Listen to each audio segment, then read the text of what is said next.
Please come to order. Welcome to our 1:30, March budget work session. And I'm just going to go ahead and turn it over to our Chief Financial Officer, Ms. Jeanette Cudmore. You got it, Jeanette. Thank you very much. And I'm here with my Deputy Director, Jody Kwasny. And we're going to, as we go through these budget work sessions, they get a little bit more involved and more info. So today we're going to take it a little bit slow so to make sure that we get through all the information. So what we're going to start off with first, we're looking at the agenda. You gave us a lot of direction last week for the sheriff and the state's attorney. So that's the first thing we're going to go over, and they're actually in the reference materials. We're kind of moved back there first, but let's go to page 1. And this is where we are doing our reconciliations from week to week. Last week, we came in here and we started with a difference of the revenues exceeding your expenses by about $9.4 million. You're ending after last week's budget work session at about $7.9 million, okay? But included in that is all the direction that we received last week. We actually allocated the 2.2. We updated the general fund. We updated the other enterprise funds. And we updated the special revenues. So let's kind of go back. If you go back in your reference materials to page 158, that is going to be the allocation that we received from the Sheriff's Office, and I really appreciate Lottie and the Sheriff getting this back to us so fast so that we could incorporate the numbers. I think they did a great job. I think they did too. I mean, they really did a great job in getting information back. So if you look at the sheet on page 158, and of course the sheriff included a memo that had indicated that you gave direction at the first work session of giving a equivalent increase to all employees, which was the 2.5% merit equivalent and the 2% COLA. On the memo here, on page 157, the sheriff had indicated that possibly, increasing the scale for the law by 4.5%, which would help his employees get closer to where that, the level he wanted to have them at July 1st, which is kind of closer, I think, what Maryland State Police or Charles County had. So that was, we haven't gone there here yet because we need to get your direction on that, on how you would like to go. But on page 158, the top priority, if you look at that, it's in the yellow, is the $566,000, and that says the increase to a deputy's sheriff's pay, closely aligned to MSP. We did not allocate that. We need your direction on how to do that, on whether or not we adjust the scale, like as proposed in his letter, or we adjust it another way to provide that. But we kind of put that as a line item just exactly right now in their salary account to have it like as a placeholder. But anyway, you can see on this, you can see the column that says essential cost changes, reconciliation, sheriff. Those items totaled $1.4 million. Okay? So when you get to the 1.4, that column plus the vehicles that were included, the new vehicles and the replacement vehicles, equals the 1.5 million, okay? So if you take those two items, okay, and again, the 1.4 includes the 566, go back to page 1, okay? And if you see in the middle where it says sheriff allocation, sheriff positions, sheriff new vehicles, and sheriff replacement vehicles, those 4 items, the top 2, the $1,066,000 plus the $377, that equals the 1,443, which is in that one column, okay? And then the sheriff vehicles and the sheriff replacement vehicles, those 2 items, the 327 plus the 1184, equals the 1.5, okay? So we've incorporated those 2 numbers, his allocation plus the vehicles, and that's on page 1. Okay, help me on page 1. Yes, sir. On the top, as the available balance, okay? Yes. You have general expenses on the far right, and you have a county 2% COLA in one step at $2,200,000. But then we jump down to the available as of March 8th, and then you have the 2,200,000 taken out. Right. So what we have to do, 2.2 million was an estimate from the information we had back in December, where we were saying, we were estimating that the 2% COLA plus the 2.5% merit would equal about 2.2 million. Okay, so That wasn't ran through all the employees this time around. So that was an estimate, so we backed it out, and then we reallocated it. okay, so it wasn't actually 2.2, it was really It was less? really 2.3 million. Oh, okay. Now, was that why, should I glean that somewhere from looking at this? No, what happened is the 2.2, if you go down and you see compensation for elected officials Yeah. and compensation for county, those two low rows equal the 2.3 million. Okay. But what Okay, that's happened, $1,600,000 plus the $1,700,000. yes, but what happened, the numbers that we Almost had. 2.4. Yes, exactly, exactly. Okay. The estimate that we had and gave you a couple of weeks ago did not include the 2.5% health insurance rate for the health insurance, and did not include the increase in the pension rate that we had received for So we county backed out the employees. 2.2, and the actual number was actually 2,374, but we still ended up with the 7,908,000 excess revenue. Right. So if you look at right after that negative 2.2, you see that we've got in the revenue column, the health insurance refund of $338,125. That's how much we're going to use and we're going to add to revenue, just like what we did last year. We're going to use our Care First refund. So that gives you a revenue, which really offsets that 2.2, that 2.3. That's not reoccurring, that should be fund balance revenue, shouldn't it? It's actually, well, it's a reduction. We did it last year and probably, I think, a couple of years before, where we were using our care, making that revenue and then using that. So that's, I it's guess my kinda- point is, are you calling that a revenue reoccurring? It's reoccurring as long as we continue to get refunds, and we still have probably about 800,000, I think, on the letter in here from compensation. So we still have enough to do for a couple of years. Now let me go on just a little bit. It's been typical for this board to always give a step increase every year. Right. Okay? I mean, at least as long as I've been sitting around here, and I've heard Commissioner Morgan say, we're going to give a step, and I'm fine with that. But when I look at the sheriff's request for the 566,000, would it be reasonable to think that that does not include the step, that would be money over and above the step? Because I know we've been chasing this MSP thing, and not that this commissioner is chasing it. I will not vote to codify. Right. But I guess my thought would be is if you put the step in with the 2%, instead of, I don't know what 566 came to, but my point would be this, is that they're really getting a 2% COLA, and if we keep looking it up the road, I heard yesterday that they're getting a 7% COLA. So we're constantly chasing, we're constantly getting behind. Right. And we're finally at a point, when I look at 7,908,000, that we can make an adjustment to maybe make up some of that difference.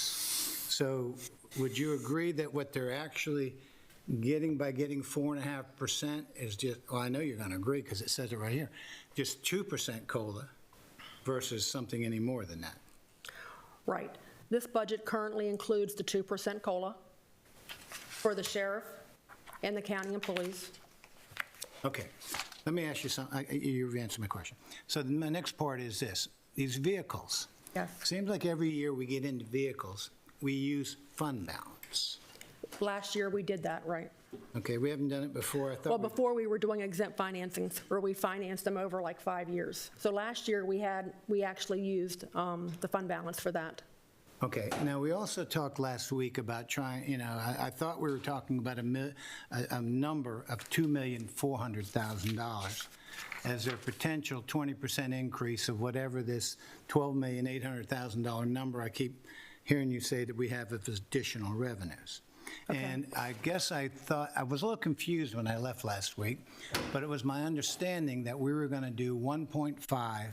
We had some agreement around 1.5, plus the exempt financing, or the fund balance for the cars, plus the 4.5% increase, and that was going to come to in the neighborhood of 2.4. Did we ever figure out what that what did 4.5% equal in pay increase for them? Yes. Yes. So I'm going to get there. Okay, go ahead. I'm going to get there. All right, so if you go back to page 1, Ms. Cudmore, just before you go on, there was a point of business that we needed to take care of, and we jumped right in.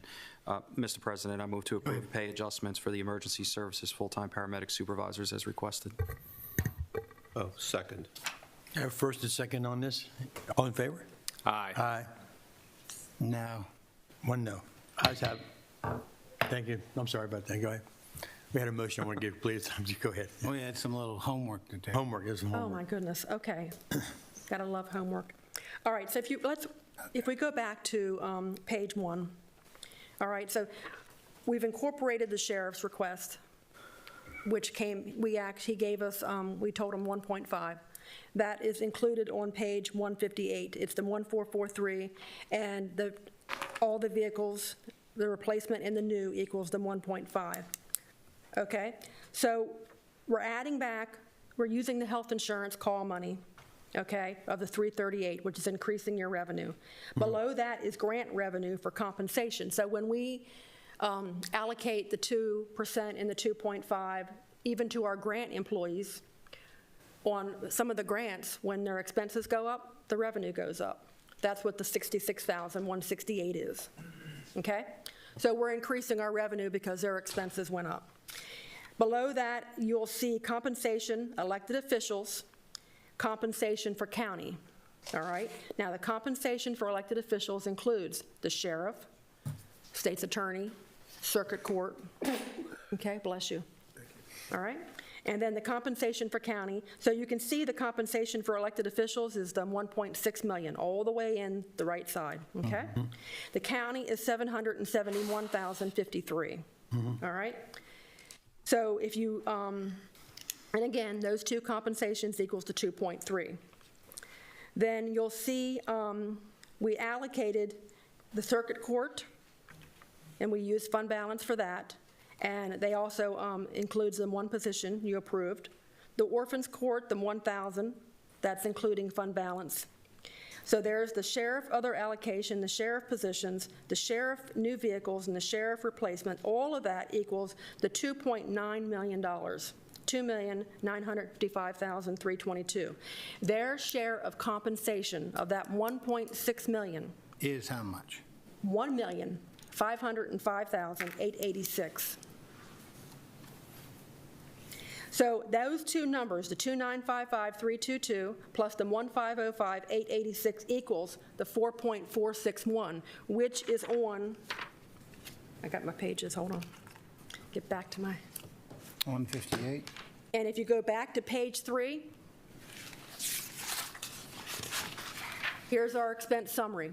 All the green is what we've already covered, okay? And if you look at the sheriff, see right there, county administrator recommended, that includes items for them, the $4,461,000. So that includes, so it's not the 2 point, okay? So they're getting $4 million. Hold on. So Who's the getting four? electeds are getting 4 million total. The sheriff. The sheriff. Thank you. 4.46. Reading the sheriff's letter here, Yes, sir.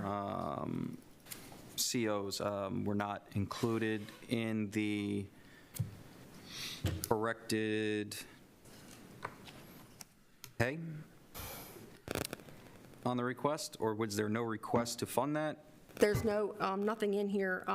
The COs will be getting what the other county employees are getting, Okay, but so there was no request in the, additional revenue. no, and I want to make sure I'm not missing it, but there was no original request for a salary adjustment that came over in the original budget requests? Right. Right. Okay. Do we know what that cost is anyway, being that it was recognizing the letter here for the correctional officers for, I get, Yes, sir. The letter on page 157 Right. does not include any additional compensation for the correctional officers. Other than the 4.5. It's only including the 2% COLA, and it's only including the one merit. okay. There was no additional compensation identified for the correctional officers. Okay, but can we get that number from the sheriff's office? So do they have it today so we can at least write it down, looking at the overall budget? They would have to provide, right now, this increase is included, I don't know if you want to have it, Yeah, Sheriff? here's the major. Well, 4.5 is included, right? Major, you can, Would you like to have a seat? Yeah, that just wasn't identified, but Major American. It's may have- approximately 765,000 to get them into the market. Okay, hold So we're on. looking at. Let's write that That's down. for corrections. Yeah, that's what I wanted to make. I wanted that number as we're navigating this process. That's, 765 gets correctionals to what? Gets them into our market but of our salaries with other agencies surrounding us. We've gotten behind I over the mean, is that last. like a 4% increase, 7% increase? I don't have the exact number for you, Commissioner, on the percentage, but we do know that's how much money it'll take to get us to where we need to be. Some degree of pay parity? Yes, Albert and Charles. yes. that's that's equivalent to like 2 steps or 3 steps or something like that, I think, if you look at it, right?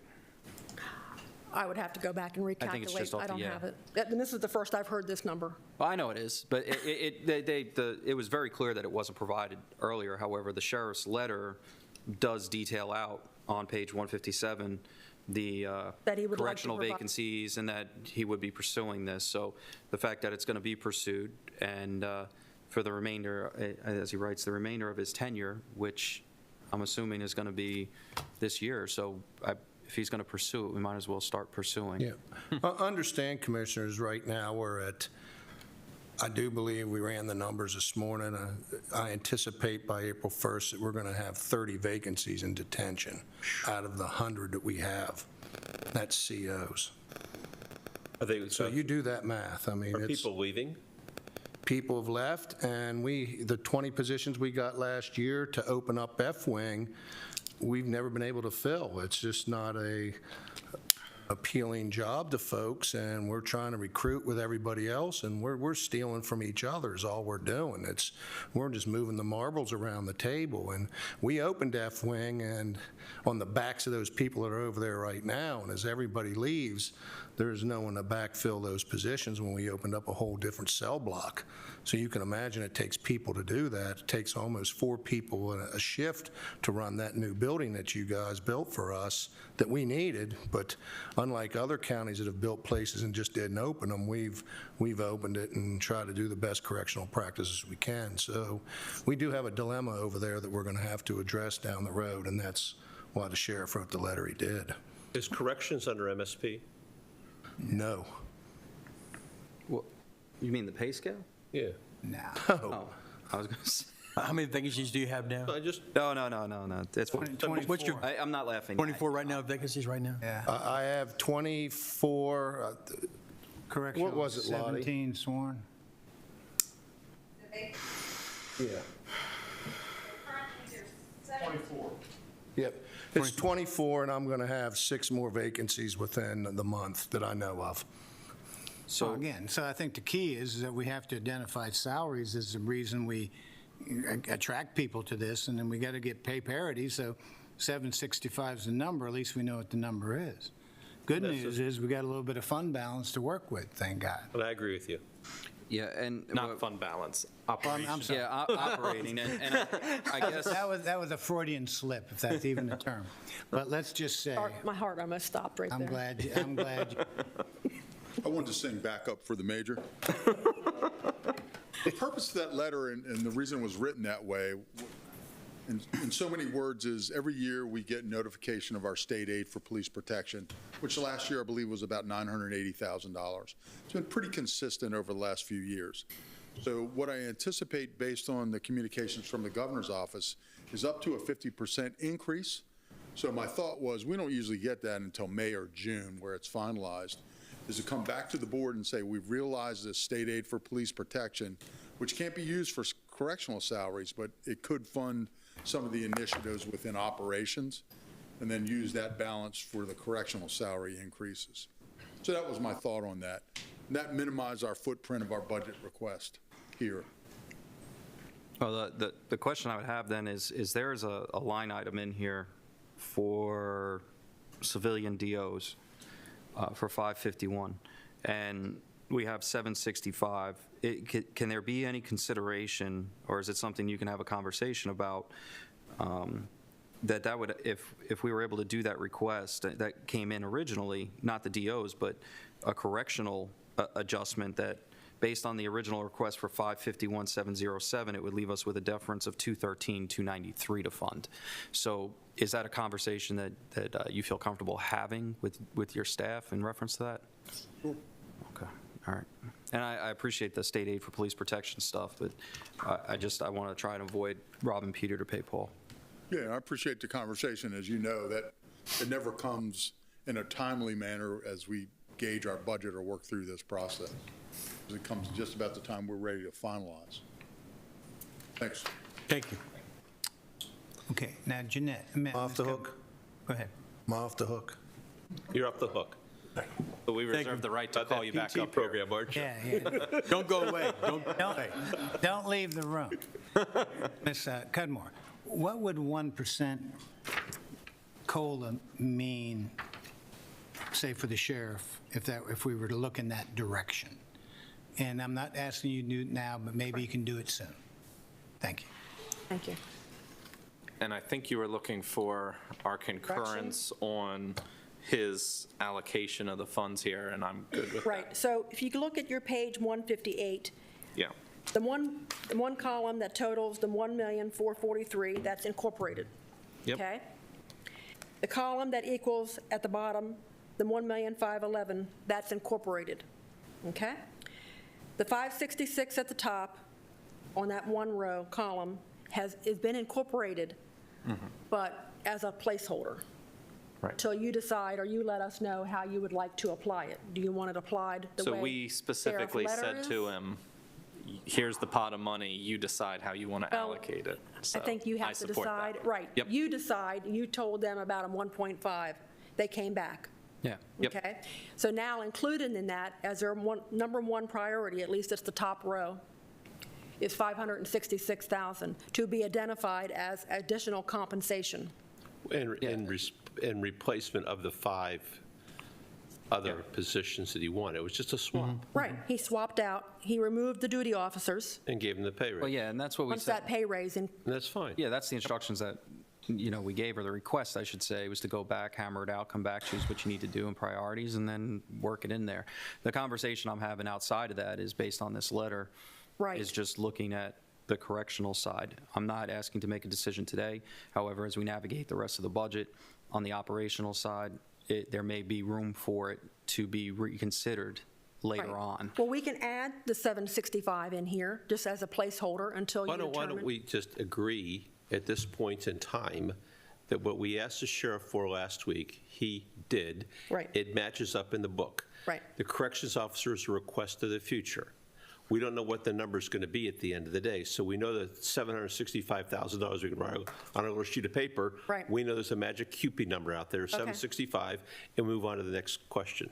That's, Okay. well, that's And it's exactly what I been was just incorporated. asking. Yeah, that's what I was just asking. And we can come back with the 765, I totally agree. That's fine. The direction you provided last week has been incorporated, And they did Okay. a great job. okay? Thank you. And they Good. did. So I appreciate- 765 is now a placeholder for future. Right, we'll discuss that later. Okay, the other direction was that you allocated $250,000 to the state's attorney. He came back, and if you look at page 159, it was incorporated with the evidence transcription services at $28,013. Electronic evidence analyst for district court for $101,586. And an operations manager, which he actually combined duties of the investigator into this position, and the position was reclassified for a grade 10 to incorporate those two positions. So really, you're getting 2 from 1 here of 120. Those 3 items equal the 250. So he why spent the the money we increase gave? on He's- page 1? Yes. I wanted to get clarity on the actual vacancies that are currently there, because what we were told during the meeting doesn't exactly line up with the numbers. So I don't know if Ms. Pratson is here and she can actually tell us She may have that the number. actual vacancies. This way, we're making an informed decision. And I'm not saying it was intentional, I just want to make sure. I think you we're were told 4, and I believe that there was really 6 or 7. Right, that's why I want to make sure. Oh, you're back there hiding, Catherine, I didn't see you.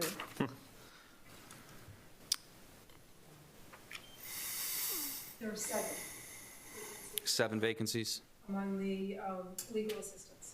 Okay, thank you. 7 vacancies, okay.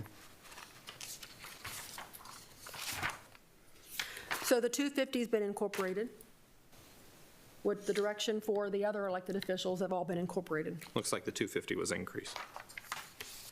Right. right? It's incorporated in, right, based on your direction.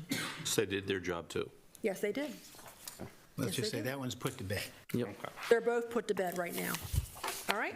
So let's go back. So let's go back to page 1, okay? So like I said, we've gone over the state's attorney positions underneath the sheriff's items. You can see the positions equal 221,987. And the additional amount to get to the 250, they adjusted the transcription services to 28,013.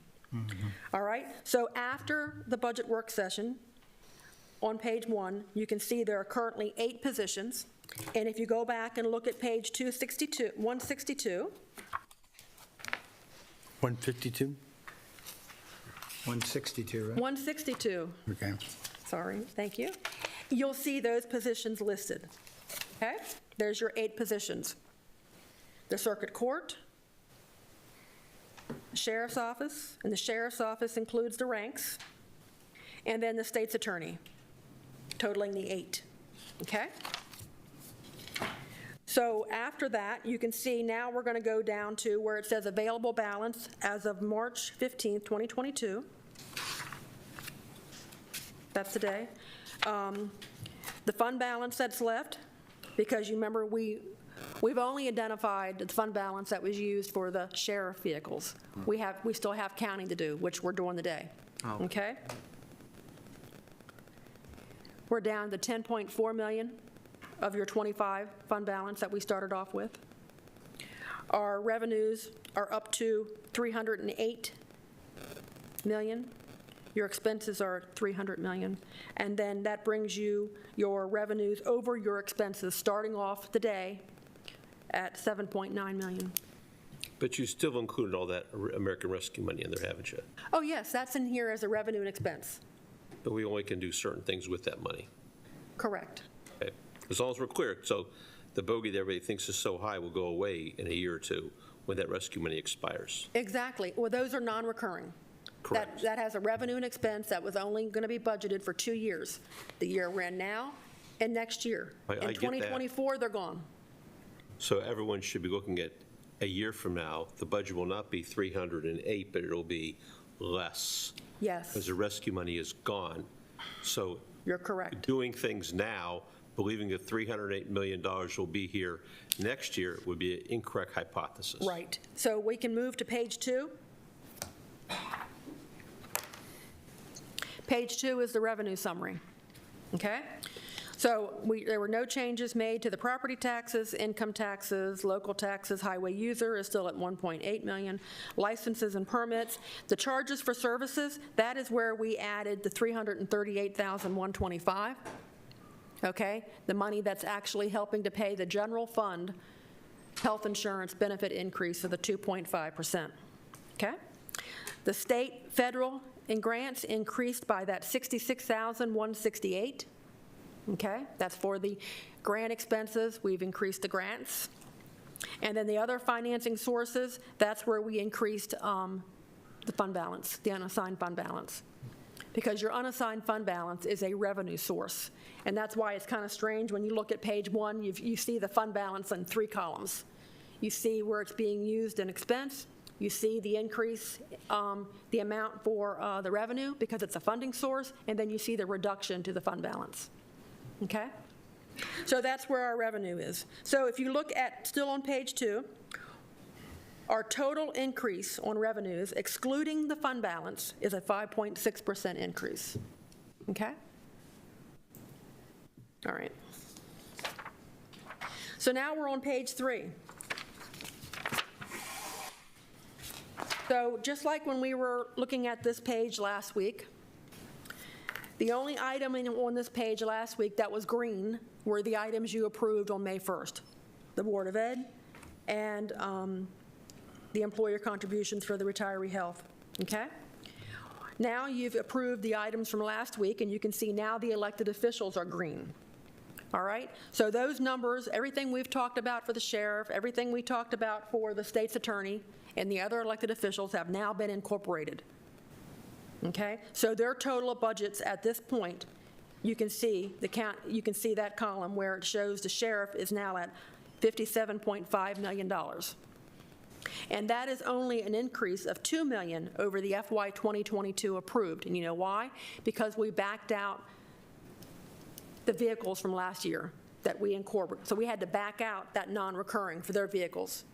So where it shows an increase of 4.4, that's how much we're actually increasing it now for this year with the vehicles.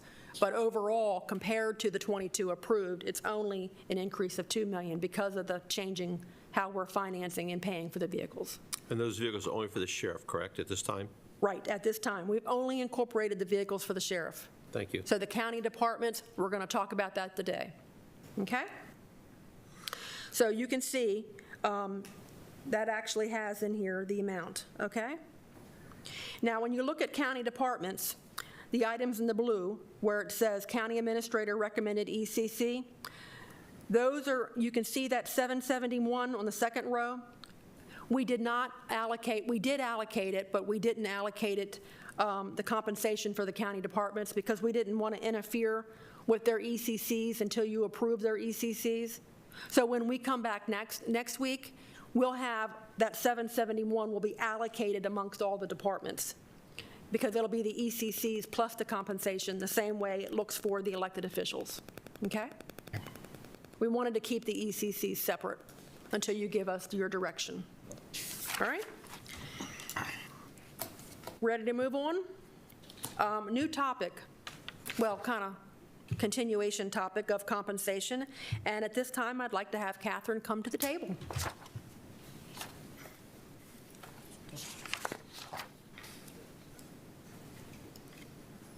Thank you. Oh, sure.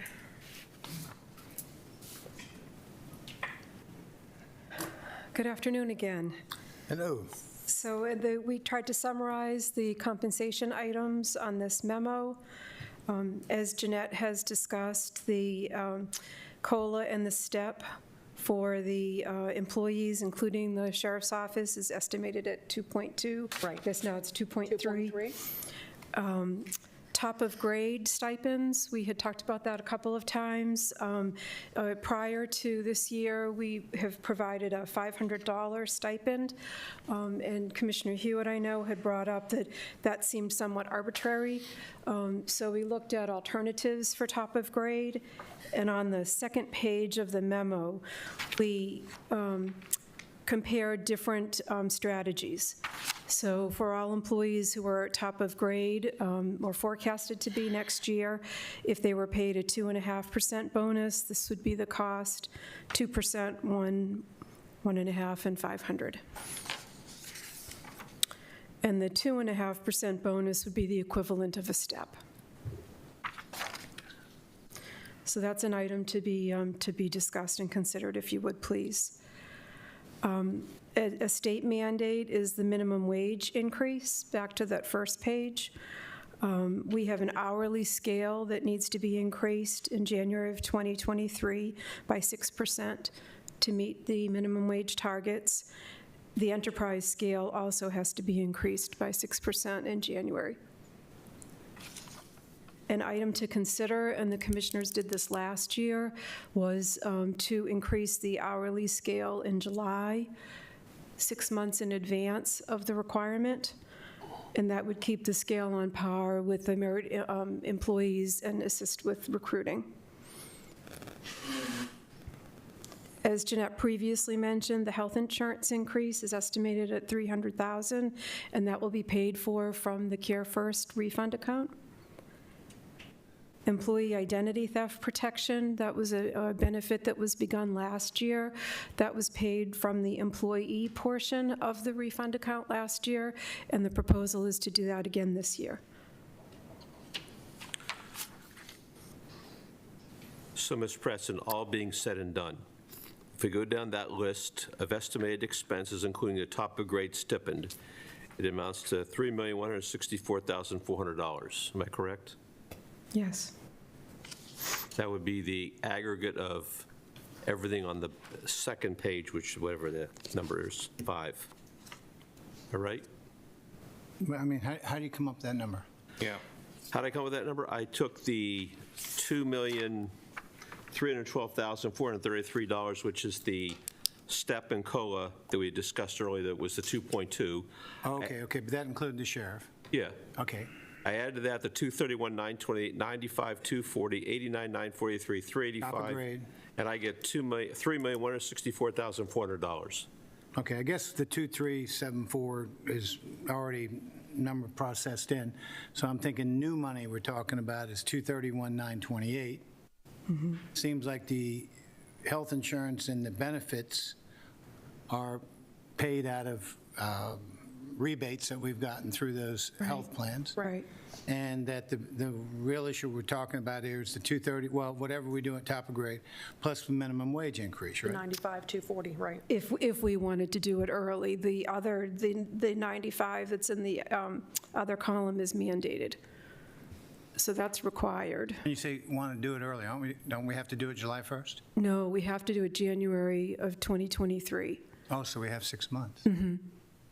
And if the commissioners wanted to consider increasing it 6 months early, it would be another 95. But there's no requirement. The 95 in January is requirement.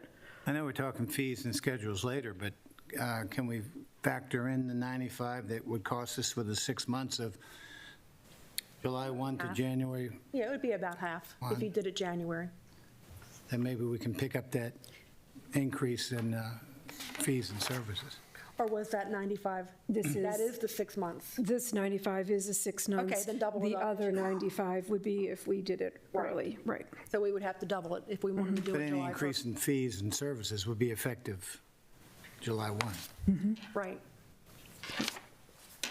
Well, I do believe we need to do this 2.5%, the step increase for the top of grade. Agree. Because it does not make sense that someone at top of grade gets $500, where someone who's lower got $60,000 gets 2.5%. I agree. And they get $1,500. Yeah, I mean, so, well, that's two. Do we have a third? So the top Argument grade there. is a bonus. Well, Yes. again, they can't go any higher. Yep. So I'm good with I that. have no problem with it either. So That's we're going good. to add the 231. Well, Okay. do the 2.5, whenever they get a step, top of grade gets that commensurate amount. Okay, In this case, it would be 231. 231,928, right? we'll incorporate that. Okay. So why don't we just create a new pay scale for top of grade then, if we're going to be doing the same thing and not have a top of grade? I mean, that doesn't make sense to me. You're literally giving a step and a COLA, so you might as well have the pay scale that goes with it, so it's commensurate, because I don't believe the comparison of somebody that's at the top of the pay scale making $170,000 a year comparing to the entry-level employee or the mid-level employee that's making 65, 70 is a fair comparison to say it's not fair that they get 500 and they're getting up through the system. That's just apples and oranges to me. So if we're going to do this, we should probably have a true format that follows something for top of grade. Well, the thinking I have is that we don't have that many 170s. I mean, what I see is a lot of people saying recs and parks who have topped out after so many years, 30, however many years in there, and they've topped out at maybe 90 or something like that, half of what you're talking about. Well, And that is the ones that are really impacted when somebody who's been in there a third the time they've been in there gets a $1,500 increase and they get a $500 increase. Well, it's not even an increase. They're getting a bonus or a stipend. So, I mean, Getting a step because they can still climb up the ladder, but top of grade can't climb anymore. well, because they're at top of grade. I mean, the problem is the scale. So either you fix the scale, or because this process, by just saying 2.5%, is creating an arbitrary scale that doesn't exist. It's an additional step. Right. Well, the top of grade we give is a bonus, Right. Yeah, that's and what that's not added into the regular salary for retirement Oh, it's purposes. a bonus. The Correct. top of grade, they retire at that bonus, that's it. And I would So if say we nobody- change the nobody scale, ever we're gets changing more- everything, retirement schedule and everything. But that's my point. If you're But at the top well- of the grade, you get a bonus and you go from there. I mean, I don't know if we should recreate a new But that scale. bonus is never less than anybody else below you. Currently, with $500, it's a lot less than the people who are below you. So I'm like Randy, I don't believe we need to redo the scales unless there's some, I do believe we need to increase the bonus. yes. I do agree with that. And yes. at least, and do a, step. We got a scale, if that scale is satisfactory compared to wherever we use to compare scales with, or other counties and whatever, I'd say stick with that and give a larger bonus. Over 500, 500 is not enough. I agree. not enough, no. I agree, Especially when their steps are 2.5. yeah. And the bonus does not add to the retirement anyway, so, I mean, Correct. I think it's just a worthy thing. If they stay on longer, we give them a bonus. Yeah. You think, Eric? Yeah, I'm good with it. okay. So you're saying You want to- everybody good with that? 2.5% equivalent bonus. Right. Right. If whatever step ends up being, if it's 2.5, we stay there. If a step increases to 3 or whatever it does, In this case, You're this year, talking it's 2.5%. 2.5% of their actual salary. Yes. That's what's just 231,000. It's based on top salaries right now. Correct? Yes, it's based on the individuals who are forecasted to be top of The grade ones that are top next scale now, okay. Yep, and their okay. salary. Yep. Fine, I'm fine with that. And on page 5, it says we have 95 employees For a top top scale. of grade. Okay. yeah. Okay. Next. And then the minimum wage, do we want to hold on that for revenue? Is that what you were saying, Commissioner Hewitt? Well, my thought would be is don't raise it until we have to. Right. You know, when law dictates that you do it, then you do it. That's typically the way it's done in private industry. Right. But on the other hand, if we want to, in fact, give a raise, essentially a raise for 6 months, then let's figure out a counterbalance to have some income for 6 months. And So could you revisit the reason we did it last year? We accelerated the, It was really to be competitive. Competitive in recruitment. Yep, for our hourly employees, particularly our STS drivers that are on the hourly scale. competitive with who? The public school bus drivers, with other CDL positions. Did we address that in disparity, or is there still a disparity there? So last year, we increased the hourly scale in July, thinking that it would just give us an advantage, and we were not required to until January. So last year, you Did it make any approved- difference, my point? I believe so. We don't have many hourly openings for bus drivers anyway at the moment. And then if the commissioners are approving the cost of living for the merit scale, this would bring the hourly in tandem. It would, increase It would their raise that scale too. as well, right? so I would say that these people need it more than the top of grade people need it, so I would support doing it July 1st. July 1st. Well, I and would so too, that- but I would like to look at a corresponding revenue generator. You know, I'm not big on charging them extra fees. I agree. We're low somewhere compared to our neighbors or compared to industry. You know, I don't know what it would be, maybe pool fees or whatever they may be. Of course, this probably helps in increasing the job pool for especially our summertime employees. Right. For the Rexton Park and everything. So doing it July 1st would be about an extra expense, about $190,000. No, just the 95. I thought it was 95,000. Yeah, it's, July 1st? Yep. So this 95 is January, that's January. The only one that's being recommended is, so the 190 is the Hourly total scale. for the full year. It's already factored in at 95 Okay, for so half a year. Half of 190. I thought that's what I yeah, asked sorry. before. Yes. Okay, so we don't have to double it up. That is the 95 is the amount for Yeah. July. So it's 95, 240, starting Perfect. July 1st. Would be the extra 6 months. Okay, thank you. So do we have a approval for that? That works. July 1st, 95? Okay. Yes, So we're going to yes. add those two expenses for next week. Good, good, okay. Okay. And if you look at page 5, it has under health insurance, remember where I was talking about our current balance for our account for the employer balance under number 4? In premium refund, we had about 1.2. We're taking the 385 out. The 380 on the general fund, it's the 338.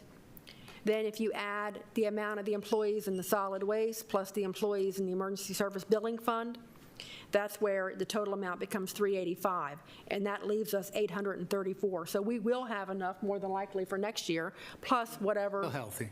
Yeah, we're in still good shape. Good. And then you can see underneath there 5, where we're taking out the $45,000 for the identity protection. We still have money there.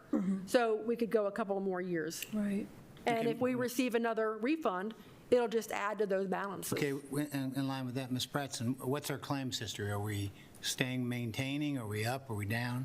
We had a good year, and the increase was just 2.5% for the premium. Our claims are either stagnant, but stable or lower. And the admin fees with the CareFirst account have been reduced, and the drug rebates have been improved. I have heard some complaints about their dropping some of the medicines that they will. Yes. They used to be on certain types of medications, and now Right. CareFirst is not doing those medications anymore, and they're having to go to something else, and there's a little bit of idea about what that means. Now, can people change their plans within the county and get a better coverage if they pay more? We have 2 different plans, an HMO plan and a PPO. Right. And the prescription are tied to either one of them. So it was tied to both?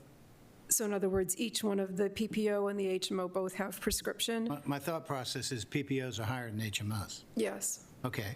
Does that mean you get a better selection of drugs or whatever kind of pharmaceuticals would be approved?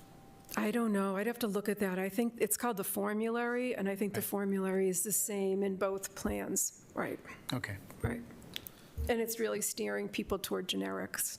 I agree. Yeah. And that would be included in the open enrollment that happens in May for the Right. next Right. following year. And people can make That'll selections. happen in May in a couple months? Yes, and then the selection is effective July 1. Okay. Right. Okay. So backing up to the hourly wage, did we have agreement on the enterprise scale too? So Arthur Shepard, Director Shepard would rather wait on the enterprise scale and make that effective in January. He feels that that's competitive and they don't have problems with recruiting. Okay. All right. And that's consistent from the past year also. Okay, good. All right.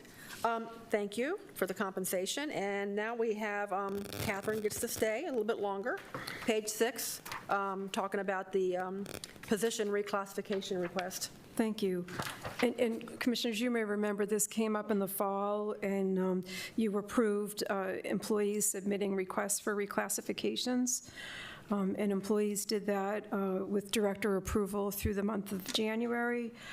We had 71 reclassifications submitted, representing 44 positions. We reviewed the submissions. The employees complete a questionnaire, and then we rank the different categories numerically, and it comes up with a suggested grade.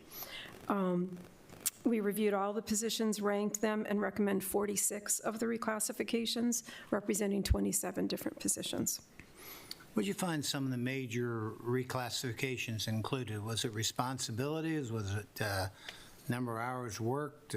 Was it oversight of people they had to working for them? What were the type of factors that affected a reclassification? So volume does not affect it. So it's not an increased volume, it's an increased scope and responsibility. Okay. And increased duties.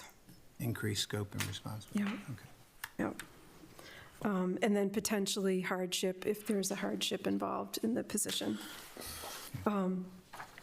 With approval, reclassifications result in a 4%, at least a 4% increase in placement on the scale. And the estimated annual expense for the proposed reclassifications is $175,900. And that is just for the salary. That doesn't include benefits. Correct, that's the So salary. the number would be a little bit higher when we added it for the FICA and the workers' comp Yeah. and pension. Yeah. There's an appeal process for the positions that were not recommended, assuming that the commissioners go forward with this proposal. Individuals who were not recommended will be notified, as are their department heads. And what we've done in the past and like to continue doing is a consultant that has helped us with our salary studies in the past would be sent these requests for second review, any that are submitted, and then either support our decision or overturn our decision. And any decisions that the consultant recommends, I would bring back during the appeal process, if there are any. Okay, sounds The good. last time we did this, we had very few requests for second review, Okay, so, So the request going now is about $176,000 at this time. correct. that's salary only, that's not including benefits, right? Yep. That's salary only. How many think this total is going to be? 200,000? I'll find it We can find it, okay, in 7.9. okay, all right. No, the total, so what do you think, 175 and plus whatever, 33% for I'd round it up to about FICA, Social 200. Security? Yeah, About 200, okay. about All right. 200. All right, Thank you. thank you very much. So do you approve the reclass? Yep. Yes. Approved. Great, thank you very much. Thank you very much. So let me just make sure I understand something. So these reclasses, you're talking about an increased scope of work. And so that will be a reoccurring thing, that they'll, let's say their job description, for instance, will be rewritten to include Correct. this. Correct, and then, and for some of them, we've proposed a new title change to reflect the fact that it's a different job. I guess where I go with this is, we just talked about the 2.5% for top of grade being a bonus. And I just know in private industry, we would have situations, at least when I had my business, you would have employees doing a job description, or they're supposed to be this job description, but on occasion, they had to be supervisors, or they had to be, do above and beyond. And they would say, look, I'm doing that job, but I'm getting paid this wage, so what's the differential? Well, my differential would be, look, I'll give you a bonus, okay? Here's X amount of dollars for doing that, but you're not going to have to continue to do that supervisor, because the other guy's coming back, Right. you know? We have that also. So we have acting pay, which is temporary. Okay, that's the point. All right, thank you. Sure. Any other questions on compensation before we move forward on county departments' ECCs? Nope. Looks good. Okay, thank you. Thank you. Thank you, Mr. President. All right, we are on page 7, and Jody is going to take over. So real quick, before we dig into the ECCs, I just want to commend the Finance Department and all of our county department heads, because I went through the budget again, and it looked the best this year out of all the years. The one thing I would challenge all of the department heads on is employee, staff development. Yes. When we have 4.5 years of budgeting money into staff development and it not being used, we're tying up taxpayer dollars and we're not helping our employees improve. So please make that an effort in the remainder of this year and the next budget to use the staff development that you have in your budgets. You Thank have to you. get the staff to want to get developed. That's the other part of it. Find a way. You can put the money out Force there. them. If there's no initiative, there's nothing you can do. Right. Well, in the last Conferences were canceled because of years COVID, right? with the pandemic. That's 2 years. I've got 4.5 I years know, of it I not know. being touched. Yeah. Gotcha. So we need to spend our money. Yes. Yeah, online training classes. Or use it, somehow use it, Right. yeah. That's almost the Yep, whole time yep. you've been sitting there. It is. Wow. It's before. I've Time been sitting flies, here. right? It's longer than I've been sitting here. No, great, thank you. Thank you. So the next thing we're going to go over is the essential cost change master list, which are pages 7 through 19. And if we start at page 7, we're going to be reviewing the departments today. And if you look, we're going to be reviewing the departments that are highlighted in blue. The highlight in green, again, is our county administrator recommended items. And then if you look over to the right next to the description, we have the page number. And that page number corresponds to the essential cost change worksheet that details the request out. So if we start, we are starting with the County Commissioners, there's 2 items, and the first one is the annual sponsorship of 1 employee through the Leadership of Southern Maryland program. I'm good with that. Good. I think both those are okay, so moving on. I'm fine with Okay. both of that ones. Moving on to Aging and Human Services. Obviously, they're doing a good job of budgeting because that's all the increase we have. Good job, County. That's pretty small, yeah, pretty Yeah, small. good job. Thank you, County Commissioners. Okay, so we move to the Department of Aging. The first item on the list is to convert a grant position that is allocated across multiple grants to a county, 100% county-funded position.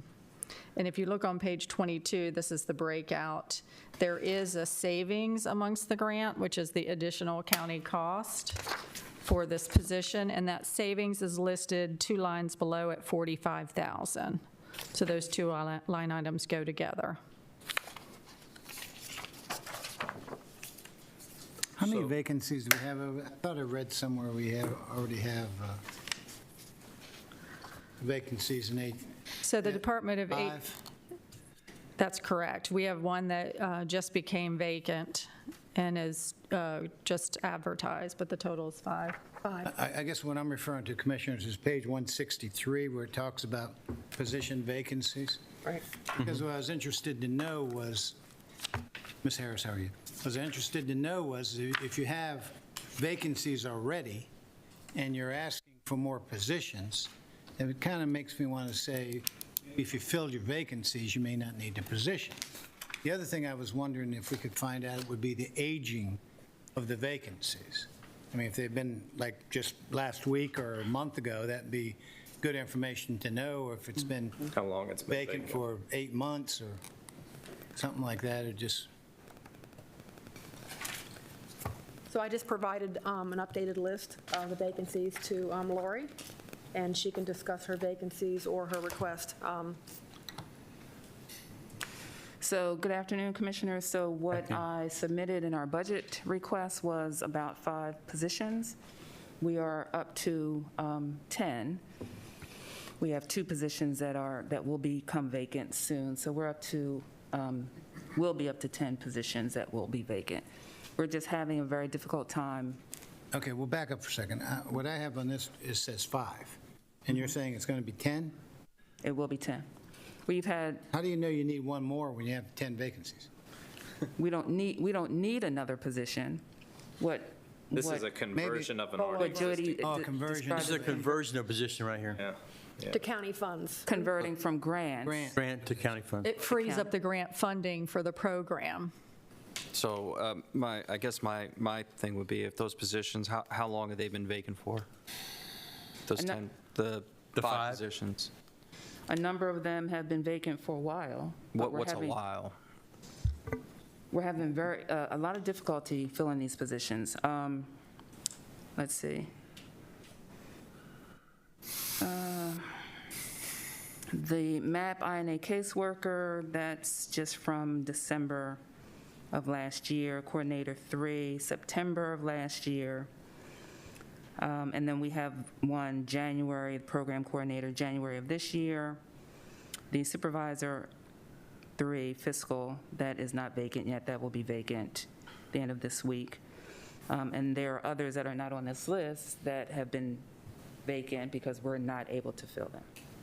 The reason I'm asking is because I'm looking at the length of the vacancy, and rather than creating a new position, it might be easier to reclassify one of the vacant positions to absorb this. If there's a problem filling that position, this way you can continue having that person there, and maybe they pick up collateral assignments and do a reclassification or something.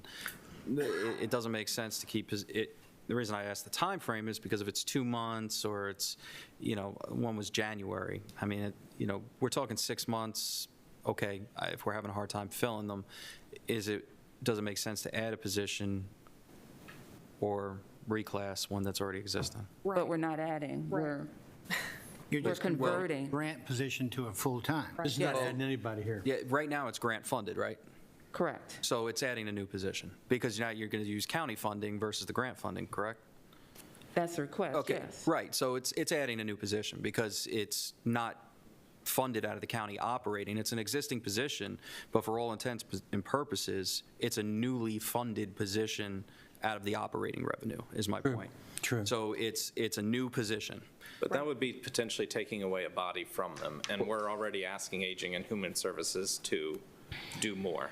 Well, one that they haven't been able to fill, and I think I'm going down the road. If it's been longer than 6 months, 8 months, we did this once before, and it was very successful, where we looked at how long it took to fill these positions, reclassified them, and got the positions filled.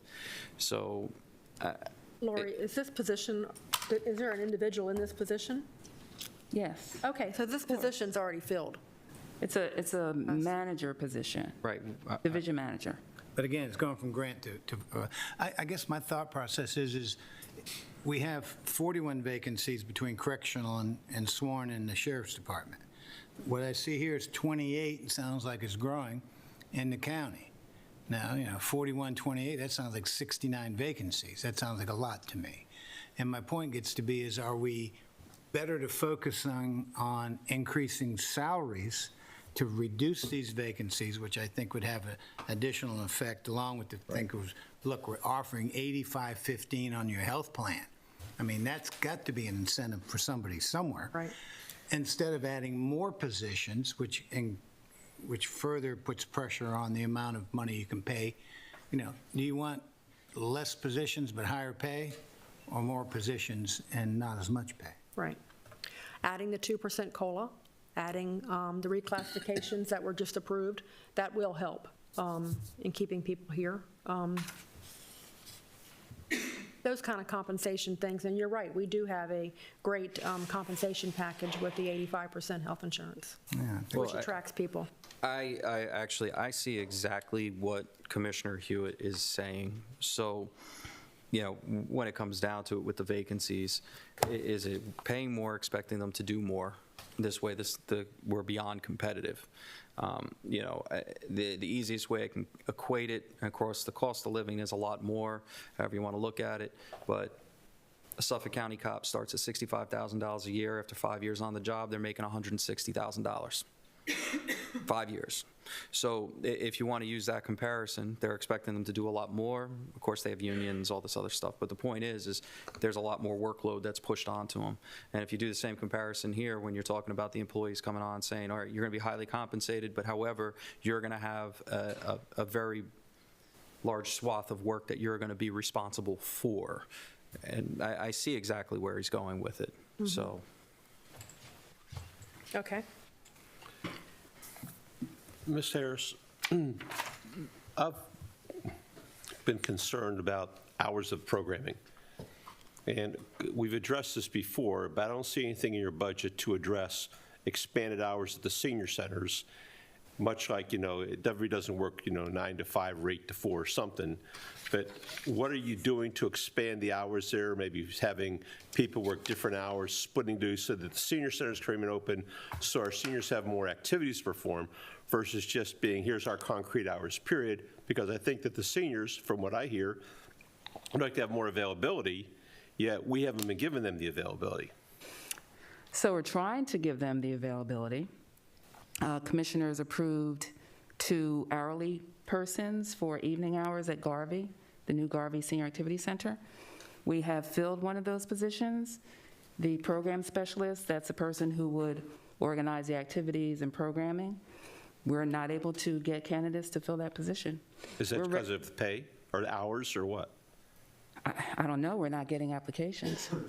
It's And definitely the we're pay. searching as best we can and advertising. And our department is hosting a job fair in April. And we've invited the Sheriff's Office and other county departments to address this issue, hosting it on a Saturday afternoon at the Garvey Senior Activity Center. We're just not able to attract individuals to this position. We're ready to go. Evening hours would be Monday through Thursday. Okay, We would love to be able to do that, and I cannot tax my current staff to do that. You couldn't change the hours the staff works to accommodate that? Absolutely cannot, because they're working very hard as it is during the course of the regular business day. We're chock full with activities and programs at Garvey. Okay, thank you. Proudly, we are. You're welcome. There's no overtime available? We don't have overtime in our budget. I mean, we salary. could provide comp time, but they're already working. But they're not salaried, right? Correct. Okay, so their overtime, you could request an overtime line item in your budget, and then say there's overtime available for them to go ahead and work these events and have a voluntary sign-up for them to work overtime. Because if I ask for the runs of people working, and you're saying they're overworked, they're only working 40 hours a week, right? Or are they taking comp time? If they're working over and above their 40 hours, it would be comp time. Okay. So wouldn't it make sense to request an overtime line item? This way you could accommodate these programs and make until you can get your staffing up to where it should be. In order to do that, maybe getting more pay would make people want to actually go there versus getting comp time. I suppose we could explore that. I don't see why not. Some people just don't want to work comp time. You know, they'd rather have the pay. So if you're that short, then, I mean, I'm all about it. I mean, if, you know, maybe there's a number that we can start with that you could revisit. I mean, based on your program to make the needs would. I'd work with HR to find out Yeah. what you need to Sure, do. we can try that. Work with her and see if you can't get some overtime. We can try that. Yeah. There- Yeah. If they I think would. while there's still time in this budget process, just Yeah, work with to HR, put that see in. what creative Yeah. things you could come up with. If you do it in the next few weeks, because I have had the same complaints as Maureen's about the time. You like to Commissioner be Guy going wants there to at be able to 6 go o'clock and exercise it's at closed 6 up at 4:30 or whatever, so. I mean, Whatever we can do to extend the hours at the centers, I'd like to see the same thing. Yeah, and I mean, if you're looking at this budget year in order to make it happen, please get with HR and finance and see if there's, See what has to be you done. can make it to happen this budget year, and we'll look at it moving forward. Yeah. Okay, Just find some Having a hard sort time getting employees now. I mean, I got a job for in April, but we'll see what happens. okay. Very good. Thank you. Thank you. But I do support transitioning this grant Yes. to county funded. Yes, Okay, yes, yes. great. I guess my caveat is if Rex and Parks can do it, why can't you guys? What's that, the evening? Yeah, and Graham? staggered, and having staff work staggered hours and things like that. I don't know what Rex and Parks does. I just know what we do, and our days are full. But as Commissioner O'Connor just suggested, I'll take a look at the overtime. And do you need more hourly employees that would I facilitate? mean, we're not able to fill the hourly vacancies that we have. Well, you know, the other thing is, I think, while this, I think it goes off on a little bit of a tangent, but if Parks and Recs, and while Aging and Human Services is one thing, if Parks and Recs has hourly employees that are looking for hours, then maybe you should Compare notes. compare notes, maybe reach out to Parks and Rec and say, hey, do you have some hourly employees that want to go ahead and host pickleball over at the Garvey Center? And, you know, there's some cross-training that can be done to help fill those needs and provide the services while you're doing that, whether it's overtime or hourly. And we can work the budget out past that. I really think that we have some good department heads that can figure that out. And also, the minimum wage increase July 1st will help, because that's a 6% increase, and that may be something that could help attract some of these people also. Sure. Yeah. Okay, good. So, All right, I'm good with that position, though. sounds good. So- Good consensus on that position? Okay, we're all good for the increases in Aging Human Services? Okay. So we want to move down to county attorney? Well, no, you want to include, everything's been approved?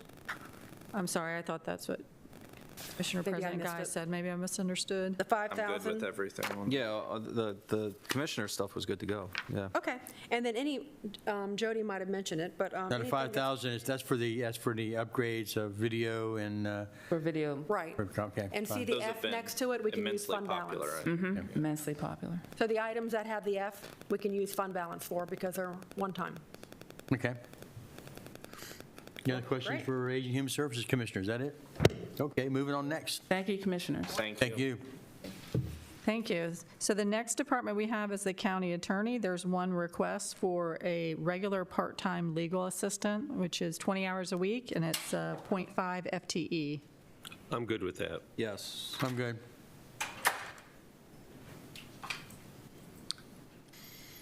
Okay?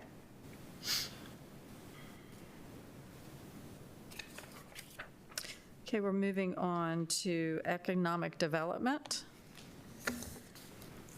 And the first item is $5,000 for the sister county to travel from Estonia. And this is a one-time, non-recurring item that we can pay for by fund balance. Is it safe to go to Estonia? Well, They're coming, they may come here. They talked to us before the war, and they were planning on bringing 12, 13 people here, but. Well, they're part of the overtake of Russia, aren't they? Yeah. Estonia's one of them. They may not go home. Yeah, I don't know. They might not be coming. I haven't talked to them since the war, so I'm not sure they're still planning on But I coming. mean, the idea of us paying $5,000, what would be the benefit to us? So we have a sister city relationship with them, and they've expressed an interest to come here and explore our county and meet with businesses and learn what we do. So they have asked during COVID, they had kind of put a pause to maybe coming here and visiting us, but now COVID's over. They reached out to me and said, we'd like to come in the fall, if that's okay. I remember Jarbo started this. Yeah. Jarbo started this. I remember that. Well, what's the sister city? Let's go, I'll try to explain this. A number of years ago, in my first term, Estonia has reached out to Maryland to have different areas, such as St. Mary's County, Glen Burnie, et cetera, host neighboring cities that have parallel interests to Estonia, to the United States. So in this particular case, to Maryland. So in this particular case, the city that is coming over from Estonia is a high-tech, per se, agricultural and university area. So it would kind of match what And the we got. matchup is that, and then they would come over here and visit us to show and compare what they do and we do, and they call it these sisters. And I think there's 4 sister areas in Maryland tied to Estonia. Glen Burnie, I have never gone over. I haven't jumped on that bandwagon. I've never been to the embassy, but Commissioner Morgan's right. But they're also, I think, a world leader in cybersecurity. So they're a pretty high-tech group. Their county is, I think it's called Parnu County. So that's the plan. So the money is to actually support them when they come here, rooms and whatever. And Right, not room necessarily, but transportation. You know, if they're going to bring Right. 13 people, we'll probably have to rent a van to shuttle them around. We'll probably Right. pull some receptions together with different businesses. But when they do come here, they would not just be visiting St. Mary's, they're going to be visiting the other sister places within Maryland where Estonia has a relationship, if I remember the story correctly from the colonel. it's good international relationship Yeah. stuff. I think this group is actually just going to come to visit our county, this one. Okay. And I don't know that the I may have 5,000. mentioned it when I was out, but they also are big on UAV stuff, and Okay, there's yeah. big Yeah, they're big on UAV IT, training there. I big think on it's, cybersecurity. They're actually big on a lot of Our cybersecurity. training is done there, but yeah. So I don't know if 5,000 is the right amount, but I thought that'd be an amount that would definitely cover some of the Sure, stuff. Yep. sure. Again, I don't know if they're still planning on coming. Okay. So we have consensus on the 5,000. Yes. The next item is the Aero Park Innovation District, the master plan for $150,000. Again, this is a item we can pay for by fund balance. I have no problem with this as long as economic development doesn't come up with some name like the hangars at Hollywood. Okay? I can do that. 10 million in fund balance, right? Yes. You know, that's fine, 150 is fine. Yeah. Okay. All right, the next item is $118,000, and this is for the Visit St. Mary's, and this is based on the formula we use, 38% of our accommodation tax collection for the prior year. Pretty much gives us the amount, and the request is to bring that amount up to the prior years, and this is something we've... So the thing is, we haven't been getting the visits Correct. to get ourselves to the 400,000. And that's because of the It's COVID. reflected in the COVID, you know, nobody's visiting. I'm It's hopeful filed that up a we're lot. opening back up, that we'll see a what much we're- better number next year. What we're doing is like the Board of Ed, they're making them whole. We're going to make them whole. Correct. Yeah. Yes. Yeah.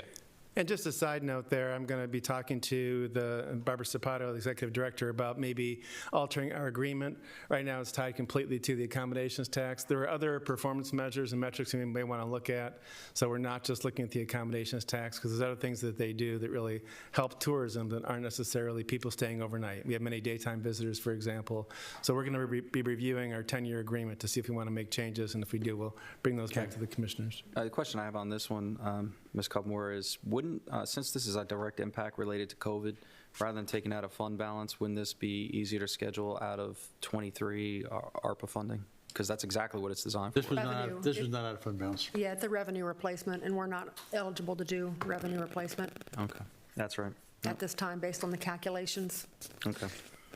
But Yeah, because we don't hopefully, have we just the- did an additional accommodation tax that's coming up with the But I did- Airbnbs and all that stuff, yeah. Yeah, I do see in the current year increases in accommodation Right. tax, so hopefully we won't changed- be here We next finally year. taxed them, yeah, good. It's from the reopening, so there are improvements. Okay, everybody, staff about economic development?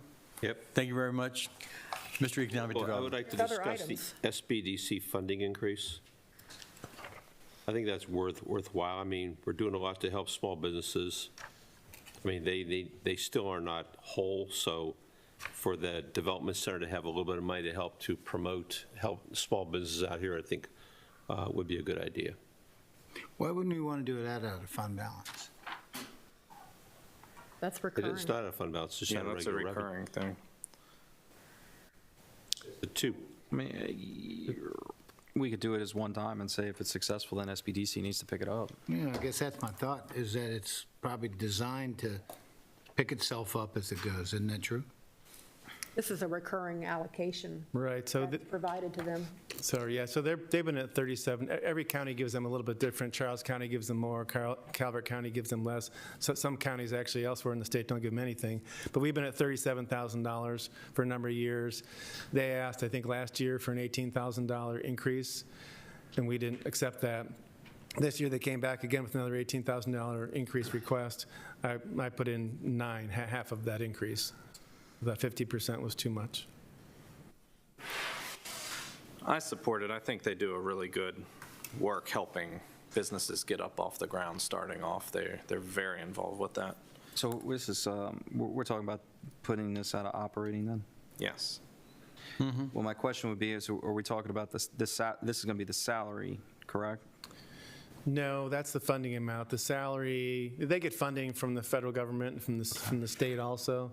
All right. So this is just money we give them, and they determine the salaries for their, and we do have an SBDC person that sits on my floor, a full-time person. All right, okay. Okay. I'm fine with it. Next. There's 2 other ECCs. They weren't recommended, but I didn't know if you wanted to. There was? Yeah, there's the farmer's market, which is a non-recurring $25,000 incentive payment. Wait, where's this? Page 30. Page 30, thank you. Well, I thought we just hired a management company. Yeah. Commissioner Morgan, we did not hire a management company. First of all, we realized that with all that's going to be going on at the North County Farmers Market, it's more than our staff can handle. They're going to be open 6 days a week, a value-added building. We went out with an RFP to see if we could get a management entity to help us run that. We got no responses. I think there's a lot of uncertainty going into a first year of something like this, whether how much money they can make or not. It was a no-cost RFP. We weren't going to give them money. They weren't going to give us money.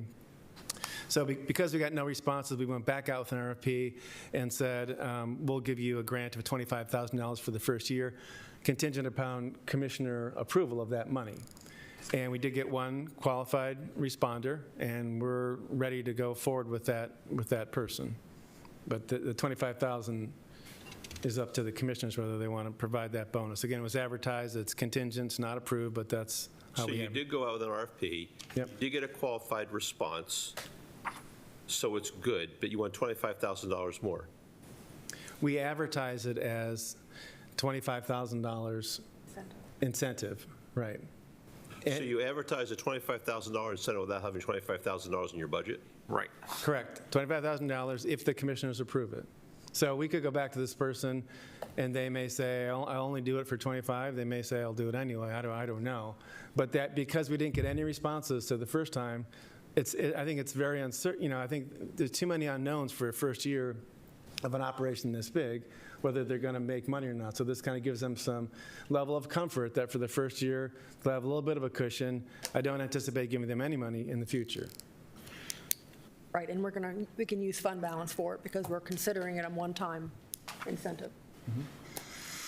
Well, the red barns are looking really pretty. We're going to have a ribbon cutting, and it's unfortunate we're sort of between a rock and a hard spot on this one. But we have to open the Red Barns and get them going, because we're going up there in 2 or 3 weeks and cutting the ribbon, and it goes out Thompson Corner Road and looks at those places, they're gorgeous. So, And just to, yeah, I mean, that's the other thing is, Commissioner Morgan said, this is opening in April, so we couldn't wait till the beginning of the fiscal year to make sure you already approved the 25,000, so we kind of threw it out there as if we can get it, we can start. The money won't happen until July 1, but we had to kind of move forward, not just sit back. No, I got it. so back in the back of our packet, under fees, there's fees for people at the farmer's market. Right. Where does that money go? So those are usually, like for the California Farmers Market and the North County Farmers Market in the parking lot, I think they pay $25, and that goes into a fund, and we do a little bit of advertising in the local newspapers for that money.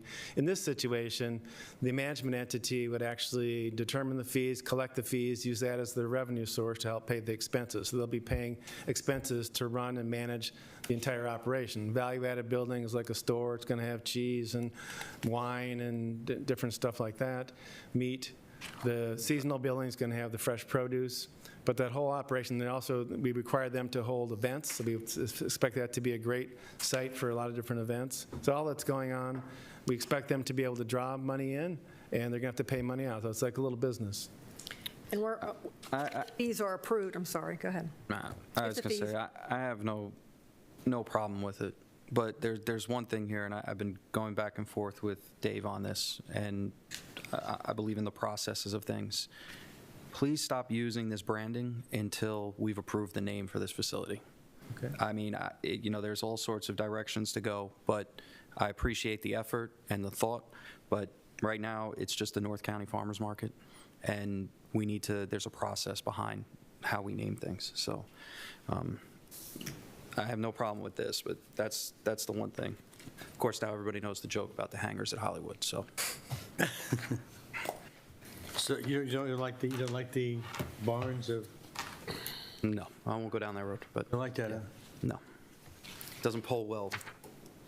Okay, so you're approving the 9,000 and the 25,000 at one 25,000. time for the farmer's market?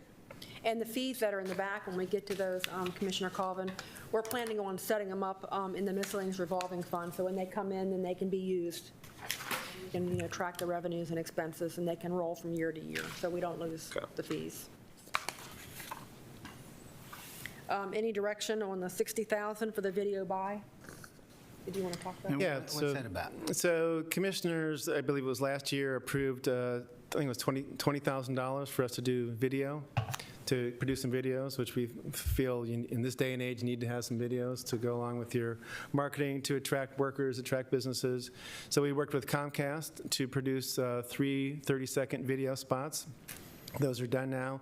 We also had some money in our budget to show those on live TV and streaming for a 3-month period. I think it's going to start it pretty soon now. But we don't have any money next year to actually show those videos again. So the idea is that we would take that money, go back to Comcast, have them, they're very targeted in where they're going to show these. And it's probably going to, be the D.C., Alexandria area, and to show the videos, and we also need a little bit of funding to help us with the communication plan. But the majority of the money will go towards actually broadcasting the videos that we're producing. And I'll be coming back to you next week to show you the videos. Is that separate from Visit St. Mary's? Yes, efforts? these are videos really to show, the theme of those is, I can't remember the exact name, but it's basically, we show people in a work-type setting, and then we show them 20 minutes later on a kayak or a stand-up paddleboard. So the idea that in a very short amount of time, you can be in a great work setting, doing interesting stuff, earning a lot of money, but then right away you can be out enjoying the nature and all the fun activities we have in St. Mary's County. And below the videos, openings now, Department of Aging and Human Services. We don't have that, but. I should get Commissioner job Guy fair. playing pickleball. Yeah, I will play pickleball, damn it, yeah. It's hard to get on that field out there. All right, any direction on the 60? And again, we can use fund balance for it. Okay. That's okay with me. Anything else, Commissioners? Last thing? Yeah, that's fine. So it looks like everything. We're done there, right? Thank you, Chris. Thanks a lot. Thank you. So the next department is Department of Finance. This is a consultant for the excise tax study, $95,000, which can be paid for with fund balance. You got doing that in that Bolton, is it? No, No. Good. company. Yeah, I'm fine with it. You can't study yourself? No. I'm good. I'm good. Thank you. Yeah, that's fine. Yeah. Thank you. The next department is Information Technology. And the first one is the Cybersecurity Analyst. We'll put it so with an apple shoving us down your throat, you better get something to come. Something going real Because they're going to fast there. legislate it if you don't have the money. Damn. So there looks like there's Afternoon, no Commissioners. vacancies in information technology. No, sir. That's a good They like working for That's a good information technology. Must be a damn good boss. Nobody, we I got don't a know full about house. that. So, a true confession, when I opened up and saw the summary page and saw that someone actually is requesting a 54% increase, I said, who's that idiot? And then I looked across and it was information technology. So fortunately, though, 2.2 million of that is actually grant funding increase, which is the broadband, which is what the commissioners approved a few months back. And actually, I just received an email at 2 o'clock from the state, so they want some more information, so they're at least considering our request. We like this, especially the three of us are waiting out there in the wings. Yeah, it's very uncomfortable to have 3 out of 5 bosses not connected to the internet when that's my job, just to connect people to the internet. Painted red lines on my yard about 3 weeks ago. The guy showed me the work order. They haven't been back since. So they changed their name. And could, I don't know what happened. I don't know what happened. I get up, this guy there painting the lines. I said, what were you doing? He said, we're going to put cable in your yard. Oh, get out of here. No way. Bob Kelly would have told me something. It's coming. It's coming. It's coming. Painted, We're they working painted, it. and they're starting to fade away now. I'm trying to save them. I already cut the grass around them.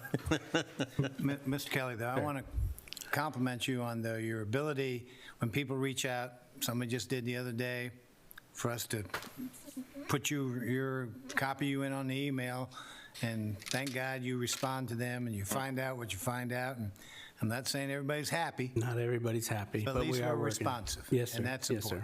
important. And we're being as fair and moving as quickly as we possibly can. I think you are. Bob even responds to me when he's on vacation. I actually have no problem with any of the requests that are here from the IT department. They're all logical, and for the operational I know needs. cybersecurity has become a big thing now. Annapolis is jumping all over it right now, so. So everything you do to- yesterday, Commissioners, MSISEC is the multi-state, it's the federal government that kind of sends out notices for vulnerabilities. We received 4 of them yesterday. And I've received 2 today. So, I mean, this is, it is a constant, we're constantly fighting, trying to keep our perimeter strong, constantly. Very good, very good. Any questions on all his askings here? Anybody? No, I'm okay with those. Mike, y'all happy? Okay. oh, would that include the last bullet too? End time software for the sheriff. Last bullet for the in-time software for the sheriff shift scheduling. So I know the sheriff's office spends an awful lot of time and energy with their scheduling and all the changes that occur. We actually, we spent about 8 or 9 months trying to implement a solution that was kind of what we thought was going to be the standard solution for county government. And quite frankly, it didn't work. It didn't work for not only the sheriff's office, it really didn't work for 2 other departments that we were pursuing.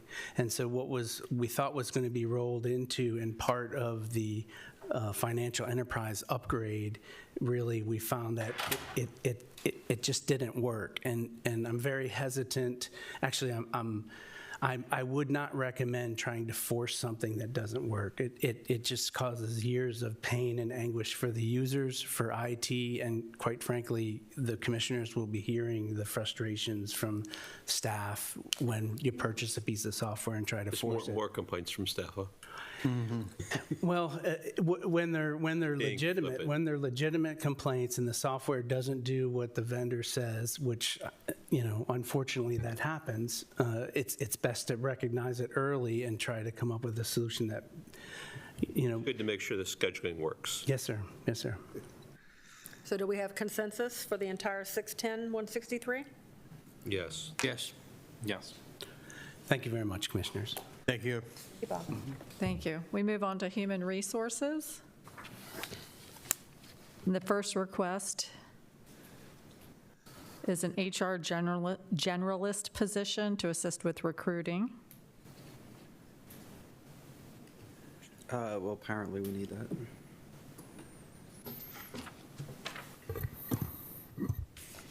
Thank you, Jody. Yes, this is to help us keep up with the positions that were approved last year and the vacancies, both the full-time and the hourly position. Jeanette has been providing us funds for an hourly position this year, and we didn't have anything formally budgeted. We'll put this, there was 6 to 9 vacancies and a bunch more coming. You probably need some help up there. Yes. Yeah, we knew that request was going to come. I mean, we knew that. Yes, And it's really the central departments. I mean, and we may be coming back even in finance, just with the extra positions. It just increases the workload everywhere. So that may be something, maybe even the appeals. But Okay. lots of additional work on the central departments. Okay. So approval? Thank you. I'm fine on both of them. Any other questions? Yeah, just one. Ms. Bratson, you really feel that hourly is the best? There's one full-time and one hourly requested. But you feel that's the best way to go versus, okay, thank you. Okay, thank you. We move on to Land Use and Growth Management. There's 2 items here. The first one is SurveyMonkey for comprehensive planning and customer satisfaction survey. So, yeah, I was going to ask, there's all the other, is this because it's web-based, it's not coming out of IT? I'm not sure. I can't answer that. It was my understanding that when we needed SurveyMonkey, we followed the Rec and Parks pattern that they have and purchased it out of our own funds. I just wanted to make sure, web-based softwares, things like that, I just wanted to find out. Well, yes, sir. As far as I know, SurveyMonkey only works when you subscribe to it. Yeah, I'm very familiar with the software, it's just, normally, these types of things would come out of IT, but I understand there's a different mechanism with these, so that's, I was just wondering. Be happy to Thank you. transfer to IT. Commissioner, thanks for the question. I think what we've done in the past, and there's kind of a hiatus with COVID because people weren't around, but what we've done in the past is when these requests have come from individual departments, if the commissioner approves it at the time of purchase, the finance department will realign those funds. So generally what they'll do is reduce, correct me if I'm wrong, Jeanette, they reduce the budget, the requesting budget of the originating department, increase IT, and then the maintenance and all that stuff. It does end up in IT. Okay, that's what I wanted, all right, good. That's what I wanted to make sure. Thank And you. we would But I think- do the same for this. I think the reason we didn't approve it or recommend it is just because we didn't know enough. And what one of our questions was whether or not, we're getting the best deal by all these different departments purchasing it, or is it something that IT should look at? And IT knows the answer to that, I'm sure, so. I'd license. And that is what we do, but it's to be quite frank, until the approval process is done, we don't get all of the requests. Like normally, and you'll see in the IT budget submission, there's a page in there that lists everything that the county departments and agencies and elected officials have asked directly to IT because they feel like they need IT's involvement in it. Something like this, it's web-based software. The department doesn't necessarily think it's an IT function, but administratively, it's been effective in the past to have it reallocated to IT so that the commissioners know how much you're spending in software countywide. Well, and I think that's to to Ms. Cudmore's point, would it be more effective to, rather than do it individually by departments, have one line item for a total county license, and then, you can do, they have the users that are assigned, because I could see this would be another one that probably should be used for trail audits, for, finding out if provider services were good on the EMS side of things, so. And that is exactly what we do. So for Okay. example, for conferencing software, that was kind of big. We kind of hit that hot and heavy at early on COVID. And so we allowed, we were very flexible in allowing the departments to kind of pick and choose to get that quick response so they could still function. And then over the next several months, we kind of aligned everybody and kind of found what was the best solution, and even changed like halfway through. And so now what we have, there's basically two solutions that we use in county government, and the funding and the administration, the maintenance support of it is through IT. So I think what you're asking happens. From my perspective, it would be nice if it happened a little bit sooner, but it does happen, and we do true up. So I think it's effective. Yeah, as long as it's the most cost-effective way to do it, I think that's what I'm looking for, as long as it Right. balances out. All right, thank you. And we can add that directly right to IT's budget, and they can manage it. Okay. So do we have consensus on that Yeah. Both fine. They're both fine. Yeah. for IT budget? Right. The next item for land use and growth management is the consultant. Is that to do the comprehensive plan? No, sir. What this is for the comprehensive zoning ordinance. We have a consultant who is working on slowly revising the CZO. Well, the big picture is to get that into shape and then put it into Muni Code, which is what that money's for. Every other ordinance or every other law that the county has is in Muni Code. We have the yellow plastic binder. I don't know when that was taken, when the zoning ordinance and subdivision ordinance were taken out, but it's a big mistake to have done that whenever it was done. Because as it is now, when we can't update that book easily, we put the ordinances that come before you on our webpage. But if we were Muni Code, we could, once we have the whole thing in Muni Code, then we can get changes put in. It's a fee, but it's less onerous and much more efficient than what we have now. So the idea would be, if we could get the yellow book up to modern times, then we would use the money to put it in the Muni Code, and then it would be maintained in the way that most other places do it, and the rest of the county does it too. Okay, my second question is your vacancies. Yes, sir. There's been vacancies over there for a long time. There have been. I guess my question is, what do you think is hindering your ability to get responses? Because, what we hear from is, okay, we hear one side of the story, we call you and realize your staff is overburdened. You have 3 openings here. I'm not sure about the MPO planner, since I've been on that now for 10 years, but regardless, the planners are big things for us to have, and what do you think is hindering your ability to hire? It's not our ability to hire. Under most situations, we get very good people who come in, get trained, and get hired away, like you hear from some other departments. Currently, we have 2 vacancies that are brand new, both basically February, one January, one February. And those are being advertised. We advertise in LinkedIn and other free sources that we can utilize. And then we have others that have been vacant for a longer time.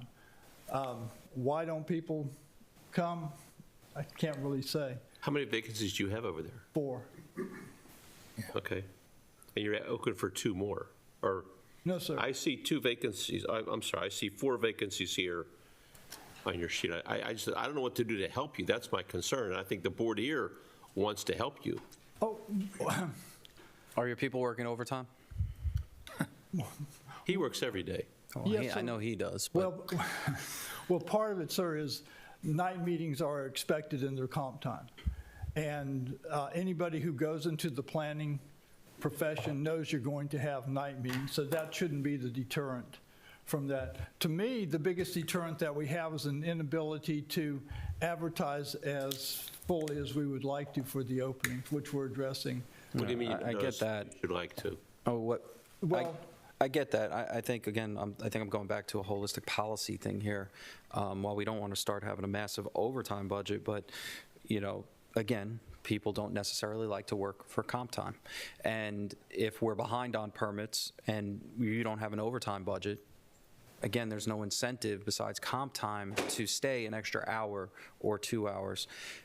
Sometimes that's a benefit some people will look at when they're out of position and say, okay, yeah, you know, the pay's, you know, 46, but yeah, I can work some overtime and go from there, and it's flexible. But when it's hard-lined, they automatically start looking for a different position somewhere because they know they can make that difference in money. And $6,000 is a big difference in those types of pay, especially when you're trained. So, I guess going back to it, if you, at least from my position, is take a look at it the same way we're talking to Lori in order to continue to provide the services to the citizens, but maybe there's some flexibility there that we can establish something to pad the intermedium while we're looking at the overall fixing of the problem. But could you also finish your thoughts about Yes. advertising, being able to advertise? When you're a member of LinkedIn, like many of us are, or APA, American Planning Association, you get a certain amount of free ads that you can send out. So we put those out with links to the application process in the county so that people, if they were to apply through one of those outside sources, would come in. I'd like to be able to do more of that. I don't know if we could find the funds to do that. Whoa. What is preventing you from doing what you just asked? Asking for the money? Yes, sir. Well, how much is it going to cost? How much is it? I mean, the opportunity cost of advertising versus having a thing vacant and we get continuing backlog. I mean, if it's $10,000 to add, I'm coming up with a number, if it's $10,000 to alleviate your pain, then I would say ask for the $10,000 so we're not sitting here going to you, or they'll be saying to you next year, where's those people? I didn't get to have enough money to advertise. So you should be asking for the advertising money. I appreciate that, sir.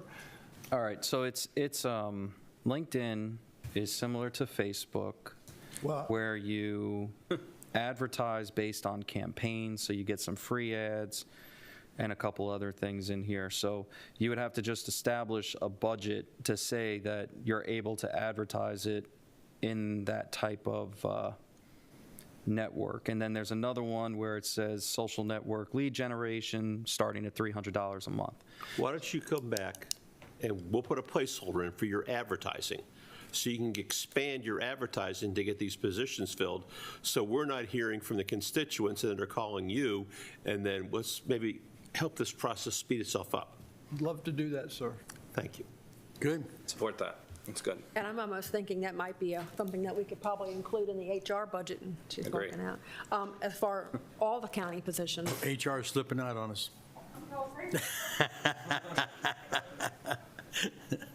Right. I That don't might really be care how we something- get there. Right, we need to We get have all there. these openings and we're hurting ourselves. Right. Because then you'll come back next year, these guys, and say, oh, by the way, we have all these salary savings.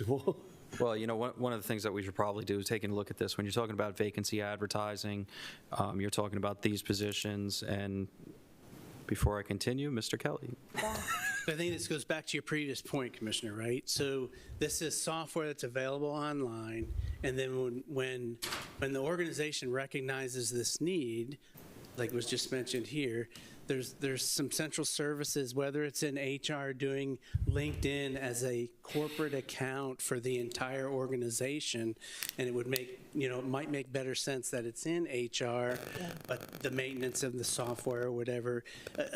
I think we're hearing the message that you want the problem fixed. We'll find a way to make it work most effectively for the entire organization. That's a great idea. Great idea. Yeah, and one of the things is I think it should be an overall recruiting and retention advertising campaign.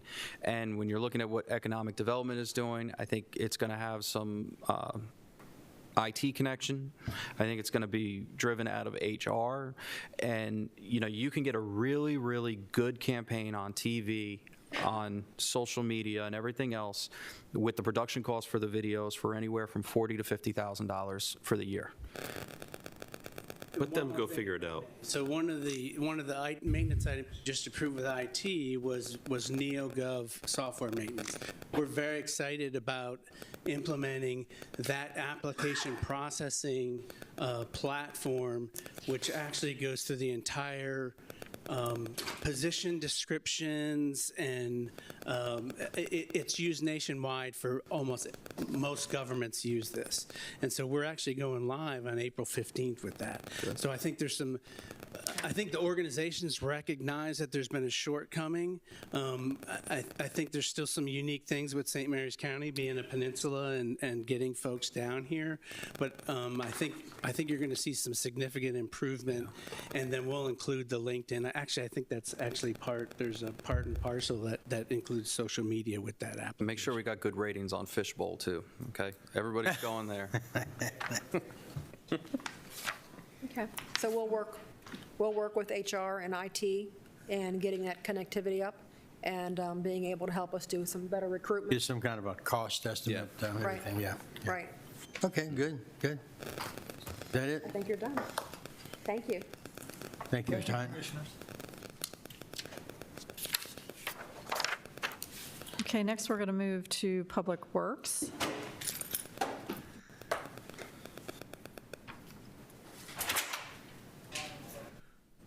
And the first item is I think it's Arab Max filters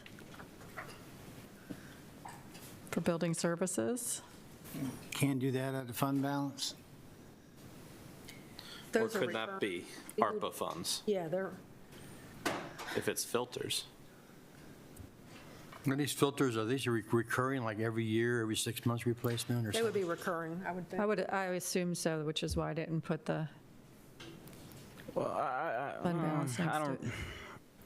I really don't know that that's recurring. How often do you replace these filters?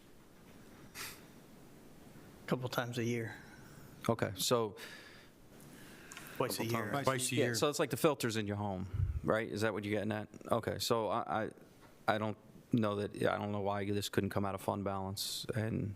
It's a for this recurring expense. Well, it fluctuates. I mean, why I tell you what, we didn't get this request last year, so that's so that's why if it's reoccurring, it hasn't been reoccurring the 8 years I've been Aren't here. these the new filters that were purchased due to COVID? Yes, Right. So those machines, that seems to be ARPA funds to me. right. Yeah. That's what paid for them initially, right? Yeah. Yeah. Yeah. I mean, But you do now that they're going to return it to, we're going to use the same filters. We've year got after- another year of ARPA funds that we could use it, and then we can redetermine if we still need to be using these filters 2 years. Yes. So we can add it to the request when I come back on April 12th for the items for the 2023. We can do that, definitely, Cool. Thank you. To use it out of ARPA funds? for FY 2023. Okay. We can do that. The next item is a transit van. That's fund balance, or? All of our vehicles can be purchased through fund balance, and at the back of the package, we'll have a list. If you guys want to look at them as we go through, and then you can see the We'll Yeah, address I think that's, I think we did say we were going to do that, and then we'll eliminate vehicles as we go or something. We were, Yeah. yeah. So we have all the department vehicles here. We only added, at this point, the ones for the sheriff. So we can address all the vehicles. As we add buildings to the system, we're trying to add employees to take care of those buildings. And the van would go with the additional employees that show up. Makes sense. Just for Commissioner Vorgan, it's not a take-home van, right? No. I think the 2 employees are, because we're adding more square footage. You guys take care of the jail? Yes, the animal shelter, All the North county. North County Farmers Market, yeah. Yeah, I'm good with the 2 converts for building maintenance. Fine. Yep. So we have consensus approval for the van and the 2 Yes. FTEs. Yes. Okay. So moving down the page, we have $96,000 for 8 mower replacements, which Well, the we, next 3 all seem to be fund balance. We got plenty Yeah. of fund balance, so I'd say no problem with that. Yeah, Those I agree. You got to save money. $850,000 for the Snow Emergency Reserve. This is actually to bring your snow budget up to where we need to have it each year. Okay. Then right into the Commissioner's Emergency Reserve. Normally, it's a BA, don't you just normally tell? Normally, we would use it, but you have your $500,000 that's actually budgeted every year in your emergency reserve. And right now, you've got $648,000 in there. And a lot of that came from salary sweeps from the last time we brought money. Yeah. Well, your current snow budget right now that we have not brought back to you is about $1.7 million, and you only have the 648. So each year, we're sweeping salary savings and whatnot. Well, I'm short right now about $1 million. For snow removal? Yes. I And you agree did not with have it. adding So this in. I think we had should have added discussed this in. last year and maybe the year before. Should have been in That we there. need to increase that. And it would be a restricted reserve account, so the department couldn't sweep it into any other account and use the Would money. not. It would only. Good. Now tell me, just for FYI, what kind of event triggers plowing the roads? I mean, 2 inches of snow? We have the snow. First of in all, I want here. to apologize for my attire. I was romping around in the woods earlier with a resident. So to answer your question, Commissioner good. Hewitt, Saturday is a good example. We had a partial mobilization of about half the highways crew out. It started raining, thunderstorm, and then we brought in 8 trucks about noon. Temperatures dropped, started snowing. We went out, we kept monitoring the road temperatures, 40, 45 degrees. As the event subsided and the temperatures dropped, we spot treated. Okay, so this is over and above, say, the plows. This is more for people to monitor the situation. So this is everything since January 1st of this year, when we first mobilized on that first snowstorm. This is everything. We'll go out for the very minor event if there's a chance of ice, snow going to be on the roads. This year, there's an exemption of $360,000. That January 3rd event that we had that dumped 10 inches of snow in a matter of a few hours, it brought down a tremendous volume of debris, and it took us a month and a half to clean it up. Yeah, That still stuff on it. $360,000 alone was for the 2 burn sites. So you're plus the talking contractor. about the debris too? Debris too. So this year, so we had the debris, the $360,000. As you know, we built the brand-new salt barn. Well, last year, we didn't restock the barn because I had to have it empty to tear it down and build the new one. So this year, I had to order twice as much salt that I normally do. So that number is up as well. Typically, it's $1.2 million a year. But that includes supplies like salt and Salt, the contractual support, overtime for all the staff, wear and tear on the county dump trucks, all of it. But that's never been a line item in the budget. Correct. We budget about $158,000 a year, and that has been the same budget probably for the last. And I guess my As long as I've point been doing is this. that these, I'm sorry. I'm sorry, sir. Now, my point is that typically, look, we've heard of global warming. It shouldn't be any snow. But I guess my point Mr. gets. Carey. It's the worst I could have caused global warming either. Well, I guess my thought is that are we experiencing this many events? We all can say, like when I was a kid stuff, but it just doesn't seem to be as often, and we tend to mobilize based upon the potential versus the actual. Right. Well, we're out doing the actual, and we're mobilizing just when the weather events are starting. So we're not in there too early. What we did do, we went through an exhaustive search the last 5-6 years, actually averaged 6 years, I think it was, Jeanette, of our normal snowstorms. Look back 10 years. And what did that tell you? 1.12, 1.13, that was the average. The 2 years and 19 and I think it was 16 or 2017, I didn't even factor in because we didn't have any weather events, so we didn't have to respond to anything. But the norm is $1.2 million. And just catch me up, we don't have that in, We do not have that budgeted. All we have is the $158,000 that's been in the budget probably since I've been here. It's enough to secure the contractual support. Right, So exactly. what we're doing is, do the every year- 859 to give you $1 million to, We're hoping that the 849 will bring us up to the average 1 million, 1.1 that we need every year, because we shouldn't be depending on salary savings. I agree. I agree. okay. Budgeting it I correctly. think that's the question I asked in the beginning. I think that was, are we just establishing a line item? Yes. Yeah, That's we're appropriately increasing it to funded. where it needs to be. Okay. So we don't have to keep robbing Peter I to pay agree. Paul. Yeah, no, that's that's good. That's Sound what I like you wanna got- make All right, thank you. I mean, we talked about this last year. We did, and the year before. Yep. sure. Were you in Golden Beach? Today? Yeah. No, sir. Oh, a different residence house. Sir? A different residence house. Probably, I was at a different residence house. All right. Yes, sir. Appreciate you. Okay, to recap, we've approved everything in county highways, and we're moving on to the MS4 program to convert the program manager grant-funded position. Yeah, how are we doing with MS4? It's 50, Like, page you know, I 50. always thought we kind of had that under control. That's been a big deal from my experience with Critical Areas Commission. And let me clarify, oh, I'm sorry, Go ahead. Commissioner Hewitt. I was going to clarify, this is ARPA funding, so when it says convert, it's actually from our ARPA funding, so it would be adding a new position. Can we do another year of ARPA? Our current position runs out at the end of June. So, And I believe this is the position that's not been filled. correct. Using ARPA, so that is possible savings if we do the position this way. I see I have Mr. Mills here. Hi, Mr. Mills, how you doing, sir?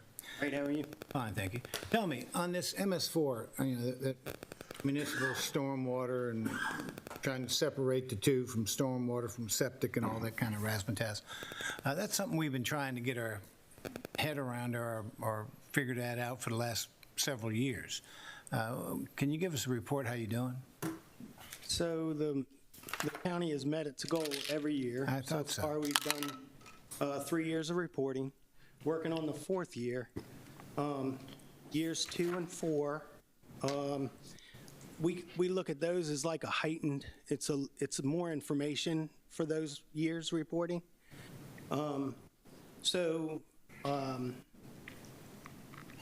We're expecting that we're going to meet our goal this year. At least that's what the preliminary is looking like. But of the stormwater management ponds that are being inspected, Right. which they're on a 3-year cycle. So ones that we done first year are now coming up for a re-inspection. And although they may not have needed repair the first go-round, we're seeing that that there's the potential that this go-round, they could need some work. Okay, well, what I've been under the impression, and correct me if I'm wrong, is that we would look at things like, say, the library over here with its stormwater management, or the schools with their stormwater management ponds, or whatever kind of quasi-public facilities would have these structures, and we would qualify for benefit by redoing those ponds. Is that true? So yes, if they haven't been retrofit already, some have. So if they're, let's call it old type stormwater, they may qualify for a retrofit. And we haven't pursued them right now because we've met our goals. Okay, but getting a person to work on this will give you what? It will, if what we're thinking is going to happen and what could potentially happen, we rely on the, let's call it I&M agreements of the independent, privately owned facilities. Say the HOAs. That are supposed to take care of their stormwater. But if they do not, then we, the county, could then have to go and take care of it. It's in their other areas to make up the difference that we're falling short. Okay, county attorney or Mr. Weiskopf, you're not the county attorney, I'm sorry. But in your role as county attorney, and aren't we inheriting a bunch of these HOA storm management structures? Certainly, it's going to be an unfunded mandate of some sort. My understanding is there's probably approximately 2,000 of these sort of facilities in the county, ranging, just from a small pond up to structures. And my understanding that, MES, inspects them on a 3-year basis. And so any given year, they're inspecting about 600 or so. And out of that 600, I think I've heard maybe a third fail. Now, I see this Mr. Yates does that. Isn't that true? I see that name on those MES. Yes, that's one of the inspectors. Do we have a situation where, but he doesn't seem to have any enforcement You know, I know I've got that Sheets and AutoZone, and I've gotten some things, and good news with Sheets and AutoZone, you give it to them, they take care of it. But ones that you aren't taking care of, what's the enforcement mechanism? So I will defer that to the legal department, but what we've had so far is we've been able to encourage the responsible party to do the repairs. And that has kind of come back and got us because we still, they're still required to get a permit. And they're not getting a permit? So we've had to inform that, that the responsible party, hey, you need to get a permit, let's work through the process. And one thing there would be that if there was a way to streamline that process to expedite their permit, that would, especially when it's a pond. And the last thing, and I know I'm exhausting this, but I just know it's a big deal from other counties, especially in like Prince George's, Montgomery, who are really getting millions and millions of impact from this, so I'm glad we're ahead. But what about rain gardens? Is that giving us any credit towards this MS4? So on DPW side, the only stormwater devices and all that are being tracked on our end is stormwater devices that have as-builts. So residential wouldn't apply? Grass swales, things like that, aren't being really tracked under a grading permit. Yeah, the reason for that is when MDE created the small on-your-own-house site, ESDs, they figured when you sell your house to somebody else, they're going to come in and say, I don't know what that hole in the ground is for, I'm just going to fill it in and plant grass. And so they figured most of those things would eventually go away. What they wanted to track was anything that we would do an as-built, a bigger type structure. And so that's what we're tracking. And part of what the MS4 program would be tracking down who owns the facilities, because what we're talking about with the legal department is what happens when you go into a HOA and the HOA decides to disband. Well, now you've got a homeowners association that no longer exists that's supposed to be maintaining a pond. So if there's 20 lots in the subdivision, it costs $60,000 to upgrade or do a special taxing district. Exactly. That's what we would have to do. If it's a 200-lot subdivision, it's easier to share the cost of that. But okay, but you want $100,000, or am I reading right? $98,333 for this position, which is not all salary. That's benefits in that included. So the salary was about 2/3 of that. All right, well. And coming in, I've done a lot on the MS4 program coming in here from the private side. So what we had, we were creating the ponds or doing the retrofits. We're getting the credits. Montgomery County, Prince George's County, Howard County. And, we just had teams and teams of people that were doing the retrofits, and there was one dedicated person to talk to the one dedicated person at the county, and the one dedicated person at the county is what we're lacking. Well, we're different than Montgomery County. We don't have near as many, correct, but it's an ongoing thing. It's not like we're going to show that we meet our goal. Well, next year we have another goal. So what we're going after first is anything public. So if you've got the government ponds like we over next to Lugham, in the detention center, that's a good example, right? Yeah, we retrofit that pond, and that's that's the first fruit. The next, you go to the public schools, anything that it's easy to get an easement and get in to do construction. That's what we're headed for. But eventually, we're going for residential subdivisions. Well, you got 10 vacancies now, if I'm reading this right. Not all on the engineering side. We're looking for CDL drivers. So if we're going to be joining Ms. Harris on our job fair and definitely trying to get, that's a hard thing to do, is get CDL drivers for equipment operators, for STS drivers. Well, especially for the pay that we're offering. The school bus drivers they're on parity now with with the public schools. And so we're using contractors to do that. We don't have any vacancies for that, because they're recruiting their own drivers. I know I talked to some of them the other day on a phone conference, and some of the contractors were saying, well, I've got a sick driver. So we were actually driving the bus. So I know they're having a hard time as well, but that's the contractor problem, not ours. Okay. But we are recruiting. If you know somebody with a CDL license, send them our way.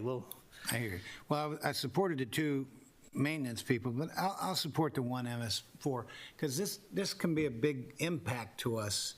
Like Mr. Mills says, we've been ahead of it. We've been a We're little just bit ahead. barely ahead of it. Well, again, ahead's ahead. We're just barely there. Well, That's right. again, it's like making the minimum I payment. know, on a credit card. I know. It's determined to be enough. But, I have to say, when the program first came out, when it started as the Bay cleanup and became the WIP, the Watershed Implementation Yeah, it was Program. scary.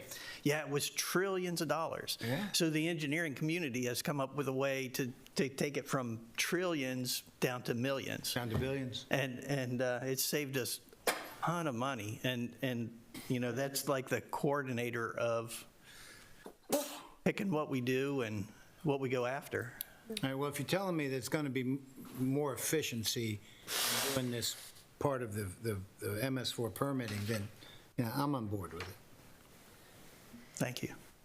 Do we have consensus? Yeah, we're fine. I'm fine with it. Okay, and that'll remove it from the ARPA, the ARPA funding that we currently have it budgeted under. So they haven't been able to fill it, so the 22 monies are available.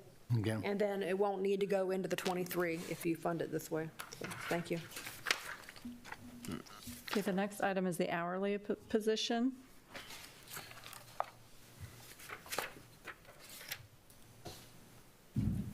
That's the I'd say yes. bus drivers. No, it's just below the, It's still in the MS. Oh, I'm Go to sorry, MS4. 21,000.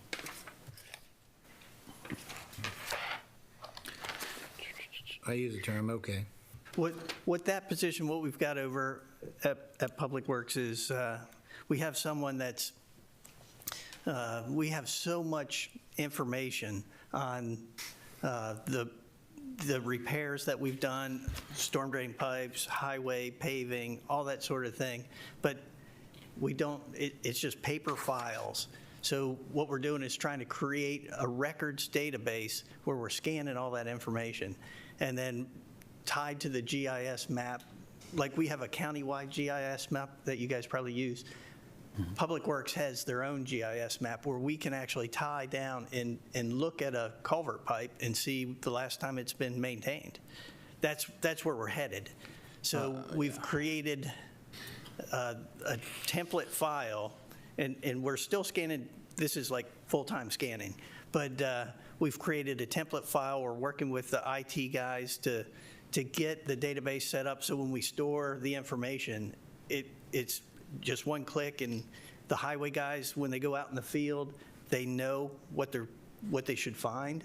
It helps us when they're going out to make repairs. They know what they have to order. I mean, again, it'll save us tons of money in the long term. But what it does is it creates the database that we have that says, here's the aging and the worst condition infrastructure that we have. I can give a budget to Jeanette that says this is what we think we'll need to replace for this year and the next year and the next year. That's for $21,000 you can do that? Well, that's helping us scan to get the database. it's just a part-time hourly for them to do the database. Right. Yeah, that's fine by me. That sounds reasonable. Yeah, I think that's okay. Okay, sounds like we have consensus. Thank you. Now we move into the non-public school bus transportation. No, that's going to bring pay parity for the non. This, I believe, will bring us to pay parity for the Board of Ed. Board of Ed. Yeah. Yep, good with that. That's what it's for. I'm good for that, too. All right. Thank you. Then we move on to the St. Mary's County Airport. The 47, that's for the, This is to convert one hourly position to a full-time position. What's an airport maintenance tech do? We hired that gentleman, David Gately, several months ago as an hourly airport technician. He drags the FOD mats, he's done cleanup with the fence line, all kinds of things, keeps an eye on things out there as I'm not there hardly anymore. So he's an asset to the airport. So the people out there have airplanes, take care of their own airplanes. Yes, And what this person does is make sure that the yes. So this, grounds and stuff are cleaned up. yes, and this also took a lot off building services. So historically, building services came out once a week, did Okay, the yeah, lighting yeah, yeah. inspection. Mr. Gately does all that now. He checks the lighting, he can do minor repairs, check gates, all of those types of things. And then if we have something that he can't do himself, then we call building services. He's a handyman. Correct, yes. Okay. Okay. Do we have consensus for that? Yes. Good. Thank you. Now we move on to the grant division, and this is where we're converting hourly positions into full-time positions, the equivalent of 6.6. And the purpose is? What's that, page 57? Yes, so just as every other department has mentioned, we're having a hard time hiring. I think specifically to us, our biggest challenge is we do have hourly employees, but the hourly scale is offset from the full-time scale. As of now, when we have interested people call and request information about the position, as soon as they find out it's not a benefited position, they simply hang up the phone. Are they finding benefit positions elsewhere? I don't know. I mean, do you know what the competition is? The competition is the Amazon and FedEx. But also our neighboring counties. We are the only county that hires hourly positions. Both Calvert and Charles hire full-time and part-time positions. They don't have any hourly Are they positions. benefited? I'm sorry? Are those benefited positions? Yes. So you make a very valid point with especially Amazon. Their drivers are paid well, and the benefits that go along with it. So at the hourly rate that's advertised, I think it's $17.49. You can go work. Rate is $16.24. I'm sorry. Okay, $16.24. You can go work for Amazon and immediately, and it's flexible hours, overtime, benefits. I mean, it. Hard to compete. Well, I can go there based upon competition stiff, and we need to have these people. Yes. I'm one. All right, so add the 4.6, I mean, yeah.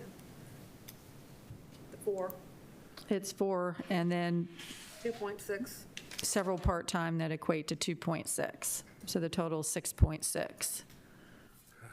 Utilizing the hourly savings for the full-time. A grant to help cover some of the costs. Yeah, so That's it looks like correct. it's a wash. For some of it is. So the net cost increase is 247. Right. Okay. Okay? I'm good. Everybody good? Yeah. Thank you. Okay. If I may interject, Mr. Gotch, before you sat in that chair, we went through an extensive interview and discussion process. And one of the things that was brought up and discussed was a deputy for you, recognizing the size of your department and the vastness of what it covers. And since I'm putting you on the spot, I'm asking you what you think of that idea. Well, I have some awesome deputy directors already. I don't think it was a fair question because it's a complete reorganization of the departments. So while you have those that are classified as deputy directors now, it would be a different classification. Maybe a personnel director or something like that, because you got so many divisions out there. Yeah. So you have the transportation, you have the airport. This would actually be like the number 2 Got all the of stuff on your DPW. roof there, so. You know, that would be unbelievably helpful. And I could talk for a couple hours on this one about look for, and I don't want to name any names, but us boomers, we're getting old and we're aging out of the workforce. Don't say that. And so there's you know, you got a big population of boomers, and then it goes way down for Generation X, and then it comes way back up on the millennials. Well, the Generation X people are the key to the future of this county, and we've got to get more of those guys in the leadership. So if we could get that person sitting in the seat to be ready to just take over. Well, I always say, what would happen if I get run over by a bus tomorrow? Maybe an STS bus. I'd say it's ironic, but Yeah, who steps in? And, you know, I've only been here for a few weeks, so Yeah. that would be an easy solution. But you know, the long-term thing of the county is, Succession. yeah, the succession plan, right? And that is a concern that all of us have. Like I said, I'll be gone, but we've talked to our department heads in the past about succession planning. We haven't gotten very far, but in your instance, I think you point out and are very clear on what could happen next and how we should be thinking. And I'm bringing the question up because as a board, we had discussed it, and if this is the time, then this is the place. Well, and I think it was a more, agreed. However, the conversation was just more broad than DPW, so don't feel that we only had that specific conversation about DPW. The conversation was had about the Office of the County Administrator, Department of Emergency Services, across the board because of the workload that is there and the activities that the directors are actually doing. So don't feel singled out that you'd be the only one. Oh, not at all. know? I think it's a wise move. We're starting with you because you have so many departments under you. But let me just point this out, that previous directors over there, whether it's been George Erickson, John Dietrich, who different people have said, is that they personally had to take on a specific project, whatever it may be, and said, you know, I don't have the bandwidth in this department to give this to another of my engineers or my directors or whatever, because they're already maxed out. That'd be the important thing for this commissioner to understand. As a new guy coming in, I wish you had a little bit more time in your schedule, though, because I think your schedule's too compressed. But if you do have that ability to be able to see what's coming your way, and you came from private sector, which is valuable, and I think that tells you, you can tell you, well, when I was out here doing it, I had these resources, but now that I'm here, I have these other resources, and they're apples and oranges or something like that. And I've had a look at that coming in, so it's not part of the budget amendment process yet, but I know two holes that we have, one over in development services and one over in building services, that is a missing link that would be really helpful as well. So I'll try to come back to you guys. Is that somewhere in here? Not yet, not yet. Is there any Because way- this filed before I started. I know Ms. Pratson is working on the formal process of this. Is there any way we can see that before this budget cycle is over so we know what we're looking at for all the departments? Okay, a memo for next week. All right, I like it. Or definitely we'll see it in the appeals process. All right. The appeals process is also another avenue. Yeah. Memos, Good. Well, I TPS think- reports. Is he done, Mr. Commissioner President? Looks like it to me. Looks like everything's approved. Yes, thank you. Recreation Parks next, right? You're almost there. Thank you. Thank you very much, sir. Right, so page 10 is the summary of Rexham Park, and the first request is on page 59. And this is the equipment rental for the sports leagues that are now playing year-round. Mr. Shepherd. Real quick, sir. Our ears will be put on fire from baseball and softball because we didn't talk about it during our business meeting. If you don't mind, quick 30 seconds of where you're at with softball and baseball so the citizens understand that you have the money, it's allocated, and you got everything scheduled to fix. Yeah, out of the $1.5 million from Program Open Space, $539,000 been allocated to the baseball, softball field renovation project. And then part of that I think you saw those that we have already purchased and they haven't been delivered yet, the portable mounds that will go there.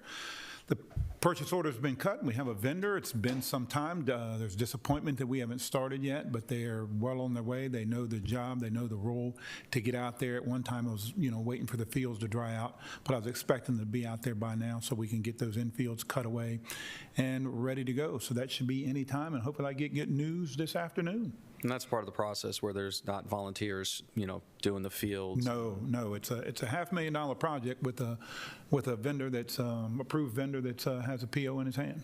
Okay, good. Good. But that other process that we spoke about is underway, leveraging that portion. That's okay. right. All right, good. Thank you, sir.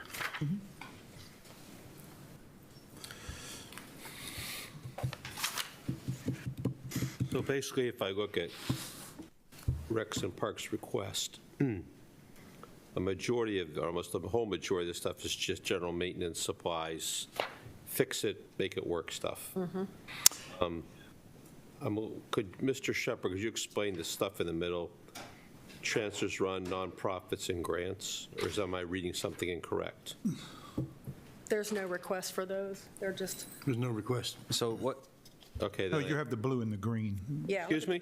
The blue and the green, so the green would be the ones we're discussing now, In the Mr. column for essential cost changes requested. Well, I'm good with all the green, Yeah. Yeah.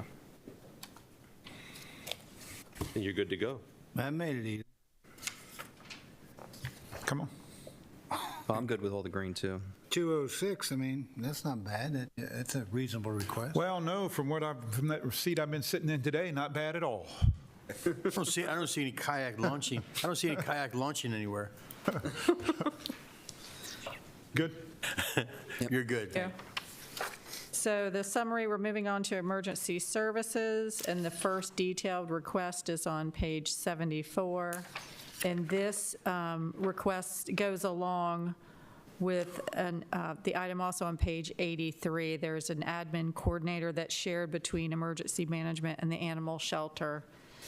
And so they're requesting one full-time FTE so that this job isn't split 50-50. And that's on page 11.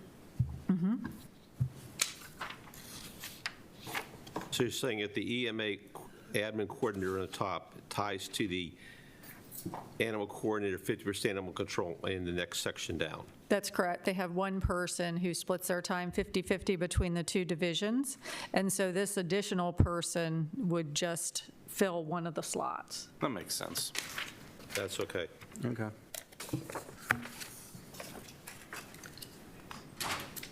Okay.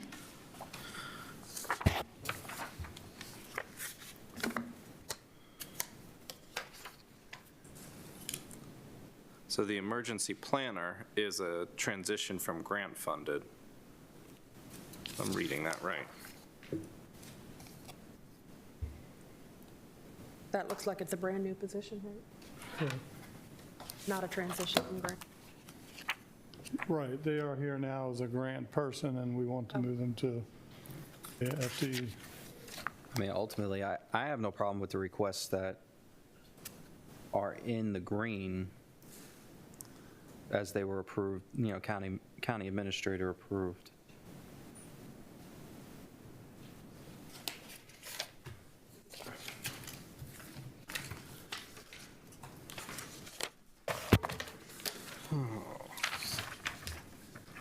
I'm on page 11, if I'm making sure I'm not missing anything here.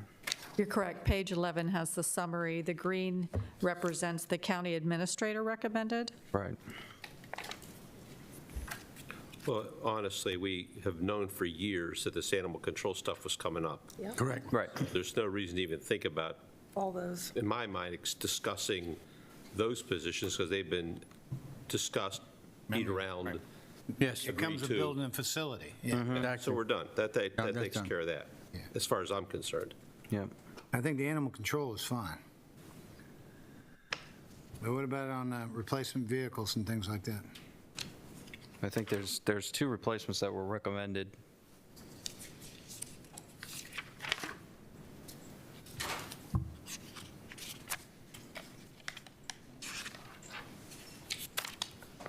So we're on 1701, Emergency Communication Center, the dispatch supervisor quality assurance position.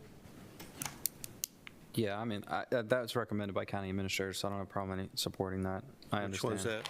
The Emergency Communication Center, project number 1701, the dispatch supervisor quality assurance position.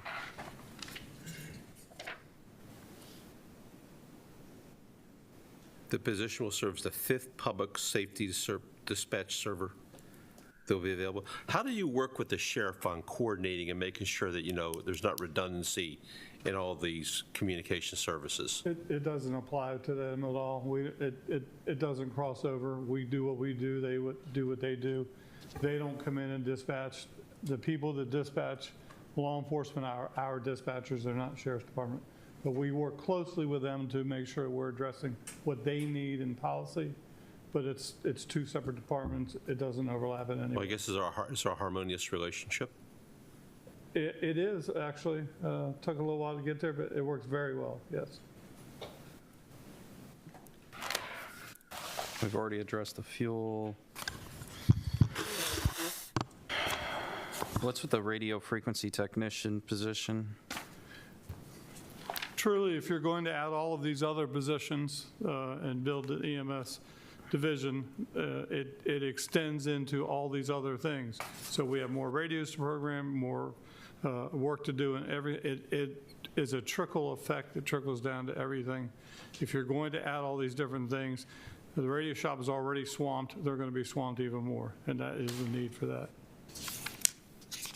Okay. The central support.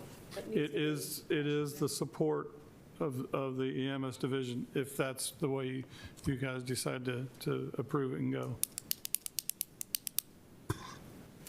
I really don't have a problem with that. For what? The radio frequency technician, radio repair, whatever you want to call it. Haven't we discussed these things for years, too?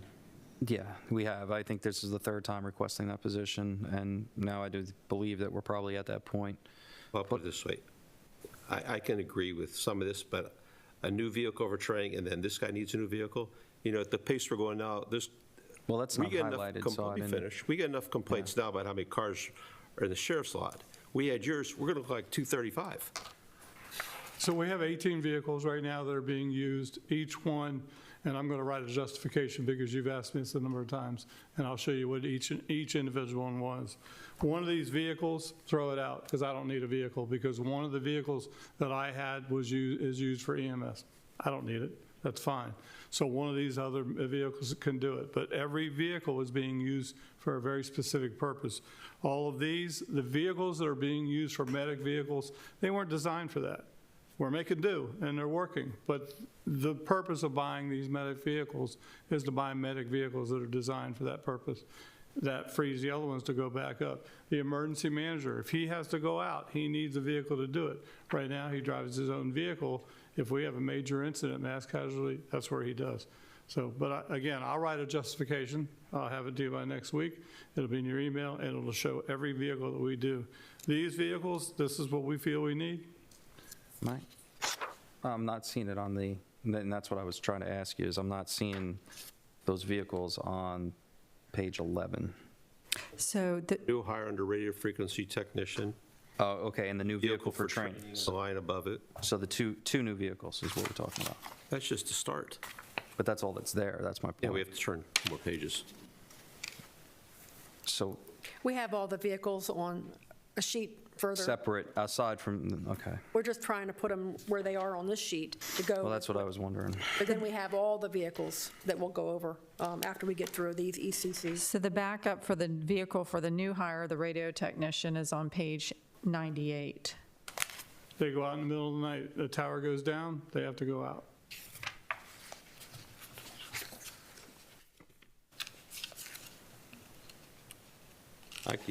Sort of like, we get reimbursed for mileage. And then on page 91 is the vehicle for the communication training vehicle, they call it. So the radio tech vehicle, being reimbursed for mileage, they have equipment. And that van is full of equipment that they go out and work on the carrying that in their personal vehicle is really not a feasible thing to do. I agree with you. Vehicle we used to have that is now being used in the EMS. That is used when our dispatchers go out of the county to training We could give them reimbursement, we do now. But again, that was the purpose, is to bring a vehicle back, to use it for training again. Okay, we can go without, we'll do it, but eventually we need to get back to doing that again. That was in place, but again, everything's been converted over to EMS. Isn't there's a way to sign a pool car out? There is, but they're not always available. And we've done that, but then they call them back and they use them, so perhaps there needs to be more pool vehicles. But you're right, there is, but they're not always available. So, and we do shift around. So if someone else has a vehicle, we'll let someone else use the vehicle to go to training. They're just not always available, so. Yeah. I mean, I can't, I get it, but, for training and just to have a vehicle for training, I'm just not there with that one. Good. I can understand the radio tech, especially if it's specifically set up for maintenance purposes with all the equipment in it. And how often do those get used? The radio check vehicles, they drive them home because they have to respond. They all live in the county. If they come out at 3 in the morning, they can't come to the shop with the radio systems down. They have to go out. I'm saying, how often do we have radio systems failing? Failing? Not very often. How often do they go to the different firehouses to fix their sirens, to pick up radios, to do maintenance? Every day. It's a continual use of their vehicles to go out and work on these different systems. So I think it's a little bit broader. So you just mentioned the sirens. So they're doing the install on the radios and all the fire department vehicles. They're doing the maintenance on their emergency equipment as well. They're doing all the installs on all the sheriff's department vehicles. They're doing it all on all the ambulances, on all the fire trucks, all of that. They're doing all of the preventive maintenance on all of the portable radios around the county, and they just went around the entire county and did all of that. They're all over the county. If anything goes down, they go out. If in the middle of the night, the tower site air conditioning unit goes out, somebody gets up and goes out and does that. They even do go out, and because now it's become a regular thing that it's expected, that if one of the other ones is not available to do it, they will get up and hook up those light towers and take them out to an accident scene and assist the sheriff's department, who is very much desirable that we do and continue to do that, because they request us all the time. So there's a lot of different uses for these vehicles. All right. So what we got? I'm good with it. Yep. Okay. I'm good. So maybe I didn't hear it, but the quality assurance, are we approving that? Yeah, Okay. I believe so. I believe so too, yeah. Yeah. Thank you for that. That's very important. And the other items, we're going to, I didn't hear anything about the 200, the 750, the 13, the training vehicle. I think I heard. Well, the training vehicle was a no. I think you had a no on the training vehicle. I think you had a yes on the, I might want to clarify, but the radio tech vehicle, I think that was a yes, but. Yeah, so what I have is we have approved everything that the county administrator recommended in green. And in addition, in the emergency radio communication division, we've approved the radio frequency technician and the vehicle that goes along with that. Right. Okay. Does that The other items? sound correct to? Is that what you want to do? You want to approve the radio technician, even though it wasn't approved by the county administrator? Yeah, I understand that one. And give them a cell phone, too. Yeah. Right, the other costs that are included. That's important. Are those $1,300 cell phones, are they extra tough or something? Conference and convention You'd for have the two to, techs. you'd have to ask IT. We order them through IT. They deliver them to us. I don't know. They do have very good cases that are tough, so they're good, but IT is very good about supporting us. So I really don't know what the cost is or the type of radio phones, but they're very good at helping us with that. So item, you're talking about the It would first be- 3 items on the emergency radio communications, right? That's correct. The salary for $77,000, the Right. $2,600 for the purchase of the phone, the $1,300 for the annual expense For of the the phone. phone, and then $10,810 for the vehicle, which we could move over into fund balance when we get to the vehicles. Well, it just seems like $3,900 for 3 phones seems like a lot. Well, if we're buying them outright, that probably makes about right. unless that's the bill, whatever, but that's about right. I don't know, my wife Some paid is the $900 actual for a phone and phone. some is It's the one for actual. that radio tech, but there's a few others in other positions. These cell phones are terribly expensive. Yeah, it's. Hold on, it's two- we're about to get some clarity. I think it's like $50 a month, and then most of the phones that we issue, they're no cost. Right. So that's the price of the service then? Yes. Okay. And this has 2 phones on the, Replaced every 2 years. Okay, so it's the cost of the monthly service. Right. And then we've got some conference and convention, so, One of the conferences and conventions that's important is that we've never done it. Harris has a specific training program. We really need them to go to that because that's our system and they need it to attend it. The radio shop really hasn't done much training and they need to be up to speed. Okay. They really couldn't in the past because we were working getting the system up. I'm good with the training if you make use of it. Absolutely. Use it. Well, isn't there, hold on, wait a second, why are we giving more money? Isn't there staff development funding that hasn't been used? It's different in all of the, Yeah, but if it hasn't been used, well, realign the money. I don't know. Yeah, that's, We didn't have staff development in the radio Yeah, they might not. budget, so that's moving money into there. But you're right, there's some, and we try real hard to use this as much as we can for staff development.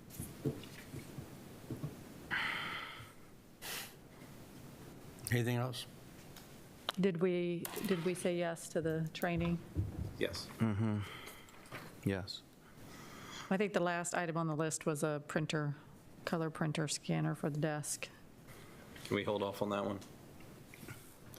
There we I mean, they've got a printer down there, but they don't have a color. They have to come up to the building when they need to do that. Okay. It's doable, but it'd be nice to have one, but we'll come back to that some other day. So the question on training and recruitment for the SCBA's, page 101. Are we there? I just want to make sure we're there. Have we got everything else we need? no, we haven't gotten to the special funds yet. Okay. Do you want to wait? We're just trying to get through the general fund first. Okay. So I believe we just concluded with the emergency services. Right. And that moves us to page 17, where we start on the other funds. But before we go into the other funds, Jeanette just wanted to give you a snapshot of the one page of each fund of where we stand before you make the decision, so you can kind of get a gauge before you move forward. I know. All right, let's go to, before we look at all the individual items, I just kind of felt like we needed to go through the enterprise funds and the special revenues to see where we are now before we start adding items. So if you go to page 131, this is the current emergency services billing. This is the new fund we added last year for the billing. And last year you approved 22 positions, 4 paramedics, 16 EMTs, and 2 admin. February 1st, you added 4 more EMTs when you added the Charlotte Hall ambulance, so they're up to 26 positions.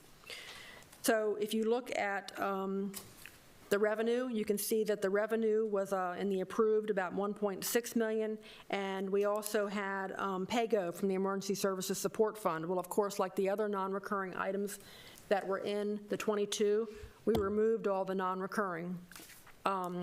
So that's why it looks like right now, at the bottom, your expenses, your revenues over, under expenditures, you're over budget now by about $1.1 million. And where you see the personnel services, that is truly the personnel services for the 26 positions, plus, what is it, about 50 hourly? It's about 70 now. So you're up to 70? Okay. Anyway, that includes your full-time positions, your hourly, your overtime. And if you look at where your FY22 approved is, you see where the 1.1 million is in professional services. That was realigned so that we could do the hourly and the overtime. So that's why you don't see that line item. It's only $36,200. So I just wanted you to see on this fund, before we look and we add any more expenses, it's currently in the red, $1,144,000. So that I understand, this column for the budget work session does include all new requested positions. It does not. Does not. It doesn't include any new request. Okay. So that's why we wanted to make sure this is where we are now before we add any new items or new ECCs, to let you know that's where we are. Okay. Wait. So, And the revenue estimate is on page 164, kind of how I got to the 1,987,000. wait, hold on one second. So you have the FY23 request, which is 2.9. And then on page 17, total 252 fund is the same exact number. So that's what we currently have right now? Or is that the request from page 131? The request was the 2.9 million. Right.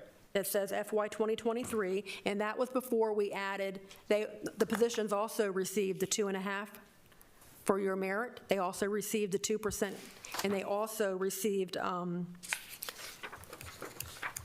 the health insurance and whatnot for those positions. So the column on the end, now you see where the personnel expenses went from 2.8 million to 3 million, includes the increase for the benefited positions. I see 2.9 million to 3.1 on Yes. page 131. That's because of all the other expenses getting added All in. we haven't added any new ECCs. We've just increased it for the health insurance, the COLA, the merit. That's why that number went up.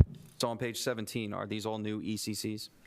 On 17, yes. Okay, I guess the confusion I'm having is because on the FY 23 request, it's 2.9 for the requested amount. In FY 22, we had the approved of 3 million, and we come back with all the approvals for actually where we're sitting today at 3.1 million, showing a deficit of 1.1. So that deficit of 1.1 million would come if all of these positions on page 17 were approved. No, It'll be a lot bigger. it'll be a lot bigger. You have to add all Why are of the those. numbers the same? I guess it's coincidence. Exactly, 2,927,056 for the request, and it's exactly 2,927,056? The request is the baseline, so the titles don't marry up. This is the format, page 131 is the format of our budget book, which is our baseline. So you're saying these positions, the ECCs would have to be pushed right in order to affect the baseline request and approved? It would be in your, we would change this to your approved. It makes more sense at the end, but it's a little confusing, so we'll see if we Yeah, can't 'cause present that better next time. No problem. I appreciate it. It just makes it look like all those are in that number. But I see what you're talking about here. All right. So all of the items on page 17 that are in the essential cost changes request for the 252 fund, all of those have not been added at this point. Has not been added to the 2.9. Have not been added to page 131. Okay, they have not been added to the 3.132. All right. That would increase those expenses. Well, yeah. Thank you.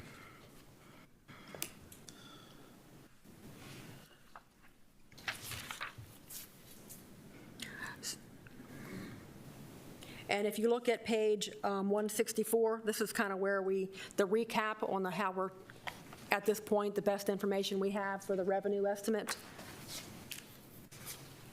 And 164, you said? 164, yes, sir. Which is the 2 million bucks on the bottom. Right.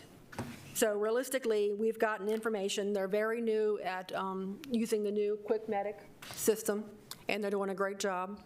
It's a new system. We're still trying to get some bugs out of it and get better reporting. So you can see the total amount billed right now. That column is about $1,058,000, okay? And then so far we've gotten write-offs or claims that are not been denied, and then our service fees is about $30,800. So our total payments received is to 429, and we just got like another 120, so that's up now to about 500. On the end, that last column, the total in process receivable, we have not received those, and we don't have any update on those right now. So what I used was the total amount billed that we currently have billed through January, less the uncollectible, less the service fees, and that is approximately 6 months' worth of what we've billed. Now, what we're going to collect, that number has not been updated yet. So that is only 6 months, so that number was actually doubled to kind of get us a full year of what we think that we're going to have and be able to bill and receive. Now, that number could go down, it could go up, depending on the future billings, because that's going to fluctuate from month to month on what is actually submitted.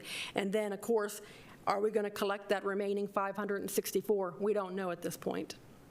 So that is something where we're, this is really the best information we have right now as far as the billing system. And the top spreadsheet is something that is now, it's a new spreadsheet that we actually incorporated since February. And this is something that'll be updated each month, and then that'll help us when we set up a receivable or, record the revenue at the end of the year. But it is actually a month behind. So the February information, the month we just ended, will not really truly be updated until the end of March. So that's why we're only showing the January at this point. So that's where the revenue, the 1987, that is on page 131 is coming from, and that's our best guess at this point. It is increased, so we're hoping that number is good, or we're hoping that it increases even when you... I think it will increase. I mean, we're continuing to get better and better. Again, Stephanie, working with you directly has really helped us in accuracy of this, but also there's a few more insurance companies, smaller ones that are coming online. So again, it's getting better and better. It's just going to continue to take some time to develop. Right. So that's where the revenue is coming from. It does include the estimates, and revenue should be increasing really for what we had added for the Charlotte Hall, because that'll be new revenue when we get that new ambulance, which hasn't been delivered yet. So that'll start coming in also. All right, so what's the ask? I think that's the biggest thing. What's the ask while we're talking about all this from in here? Because we have FTEs. We currently have 4 medics. Are you asking for 4 additional medics? Is that what you're asking for? Yeah. His ask was $3 million. Yeah. So in order to meet the needs, because the way this is laid out, just bear with me here, in order to meet the needs that are, under the description side, we would need an additional 1.1 million on top of the 3 million that's already allocated. Correct. Right now, on page 131, we're in the red by $1,144,000. If we don't add anything else, we're currently unable, our expenses are exceeding our revenue by $1,144,000. If you don't add anything else. That's without any ask. That's right. Without the $3 million ask, you're still 1.114 in the hole. Right. Thank you. And that was trying to get that across before you add more. But we need more revenue. Wanted to get to the point on it, so that's why. So it was. So obviously, first thing I guess we got to discuss is fixing the 1.1. Right. Now, last year you did receive PAYGO from the Emergency Services Support Fund of 1.471. So we can plug it with PAYGO. Well, that was because the Emergency Services Support Fund, that's on page 132, the next fund, that actually receives recurring revenue. So there was a PAYGO that was done, and if you look at that fund on page 132, you can see where the emergency services, that was actually sent over to this fund. And to be able to do that for this 132, you had PAYGO that came from the general fund. And that has also been removed from page 132. So right now, page 132 is kind of breaking even at about 117 to the good. All right, and that includes the LoSAP at 1 million. So that's where, like I said earlier, all the PAYGOs and all the non-recurrings and all those were actually removed when we started the 23 budget, so that we can see where we are before we do any of that or get direction from you.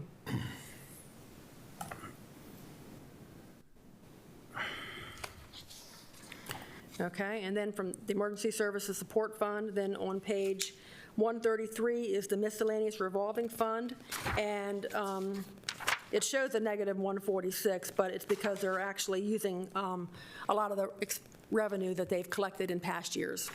Okay, so that one's okay. Recreation and Parks Enterprise Fund, this one's pretty much breaking even.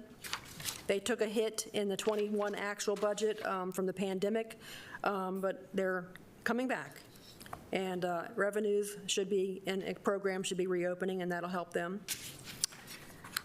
Solid Waste is on 135, and that is currently, has a negative 296 for the 23 at this point, but they do have a fund balance at the end of 2021 for 657, so I believe that they're going to be okay. And of course, Wycomico Shores Enterprise Fund is on 136, and they have a negative fund balance of 319, but they're also doing a great job in getting back with the reopening and whatnot, so I really anticipate this fund will get back to where they need to be. So now if you'd like to go back to page 17, where the items are being requested, I mean, we could do that now, and you could address, or you can identify how you would like to maybe, I mean, if you wanted to use fund balance again, like you did last year, or recurring revenue from the Emergency Services Support Fund to take care of the emergency services billing, or identify another revenue source. You know, that's kind of where we are. Where's the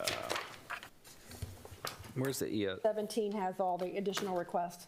Yeah, I'm looking for the Emergency Services Support Fund sheet. I'm sorry. 133 or something? 133? 132. Right, and you can see on that one, we're actually breaking even. We've got 117. And that has the LoSAP in there, where we had 3.2 in there last year. And the 3.2 that we funded the LoSAP with last year was PAYGO from the general fund. Right. The use of fund balance. So we restored the $1 million. We've still got the funding in here for the advanced life support operating at 247. And the other expenses have been updated, like you know, the emergency management recruiting, that has gone up. You can see that number's gone up for their share of the salary increases. The PAYGO, LoSAP, those numbers were all updated. We provided the numbers. Oh, so the current retirees. What's your recommendation to make the emergency services billing fund? Based on the numbers, what's your recommendation? My recommendation, you need like another revenue source. That's the problem. I mean, that is the problem. We need to have. I get that, but if you're looking at the budget holistically, what would be your recommendation? Operating funds, PAYGO? I mean, because this is truly operating, no matter how you look at it. It's not enterprise. Bring funding for this fund. Right. Okay. So And that is not fund balance. Okay. We plugged it last year, but you need recurring funding. all right, so I really, the only choice we would have is to pull this out of operating because it's not going anywhere. I'm not sure about that. I mean, you do have recurring funding in your emergency services support fund. I think which the is- hourly will drop off. Excuse me? I think the hourly will eventually drop off. I mean, you would hope, but The 75 hourlies that you're, Some of it will drop off, but of course, then you're still paying your FTEs if you do that. But yes, some of it will drop off. what's the call volume that Career's running right now? 70% for BLS. So last month, February, was 82% for ALS. Every month before that was 86, 85, 84. February was, of course, 3 days short, so we don't know what it would have been at the end. They are making efforts, but it's very, very hard for them to sustain it. So, but that's accurate all the way through back to the first month, we were about 30%, and after that, we've been consistent in those numbers. 68, 70%. We think it's a little bit higher, but these are safe numbers that we can say that this is what we're running. but your update back in February, you were showing your Career were making 67% of the calls. And again, we think that's a little bit higher, but we're just trying to be safe. And then, like I said, ALS is, was 82, and then it's 85, 86, pretty consistent throughout, so.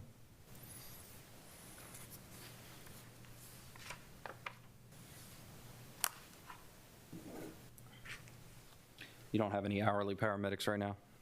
We have a lot. We have about 10 or 11 of them. Couldn't do without them.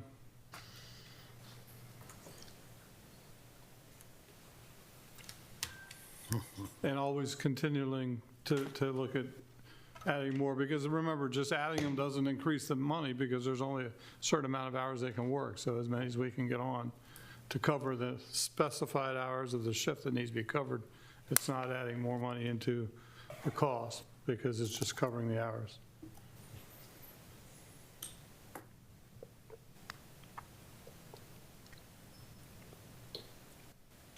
So if I did my calculation right, the shortage plus the ask is over $4 million. That sounds right. Well, that's like half of what we have. I don't think we got that anymore, considering what we've already done with the rest of the agencies, or the rest of the... I can't hear you, I'm sorry. I don't think we have that, considering what we've done with the rest of the agency, you know, with the rest of the department. I'm just saying, I'm just looking at the bill right now. The ask and the shortage is $4,071,029. What's the, do you have the balance of where we're at? Well, probably not. Of No, the I remaining. haven't. On what you've approved already? No, I don't have Yeah, that. that's, We'll bring that back next week. it's going to be hard to do this one without understanding. knowing that. Yeah, very hard. I mean, because there's so many things here that, yeah, Right. I understand. I mean, you can kind of look at this, and maybe we can come back on the enterprise funds next week. Yeah, I think that'd probably be a good idea. I just wanted to, something new I put in here this year, on page 165 in the reference materials. Page 165? 165. Last page. Yep. What we did, we received the budgets from the fire departments and the rescue squads each year, and we've never really provided you what the revenues are and the actual expenditures and what they've submitted. So I thought it was good that, you know, we show you where their revenues are and what they're collecting. So you can see the fire departments are up top, and you can see, just looking at the fire departments, we're showing what their, and this is their information that they submitted to us, and, you know, what their fire tax is, their other revenue, their expenses, their capital reserves and expenses, and their debt service. And you can see the Bay District. Now, some of them have some deficits, and we think that some of that is really related to where they've increased their reserves to where they accumulate funding, so I think they're okay. And then the rescue squads are down below, where you can see the rescue tax they're receiving.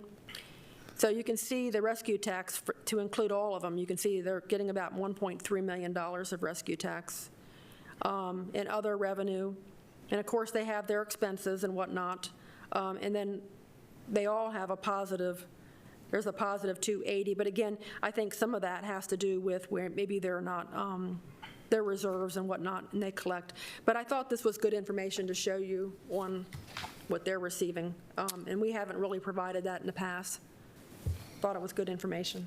Does your department have, I didn't see it in here, so I'm going to ask, an overtime budget? An overtime budget for non-dispatching? In some of them, not in every one. So, in this fund, we do. We do, but again, it just depends on the need. Animal control does have one, and I think we're over in just about every one because there's been so many needs on the department's own. She's been helping us try to work through that, but yes, we do. And again, I go back to the fact that the workload that's in some of these departments, people don't want to work for comp time necessarily. And I think it's going to have to be a holistic review of this, that people should be able to earn overtime in a paid capacity if they are working over. You know, it's different if you're a salaried employee, obviously, you know, that's an exempt, but we got to start looking at that. So if it's an hourly and they go over 40, we do pay them the overtime. So they're receiving that. I think what's really been the big key thing for us is that there have been so many requests from the different rescue squads. We just didn't anticipate they would be that high. That's why we're over budget, because there's been so much and it hasn't slowed down. So it's continuing. Okay.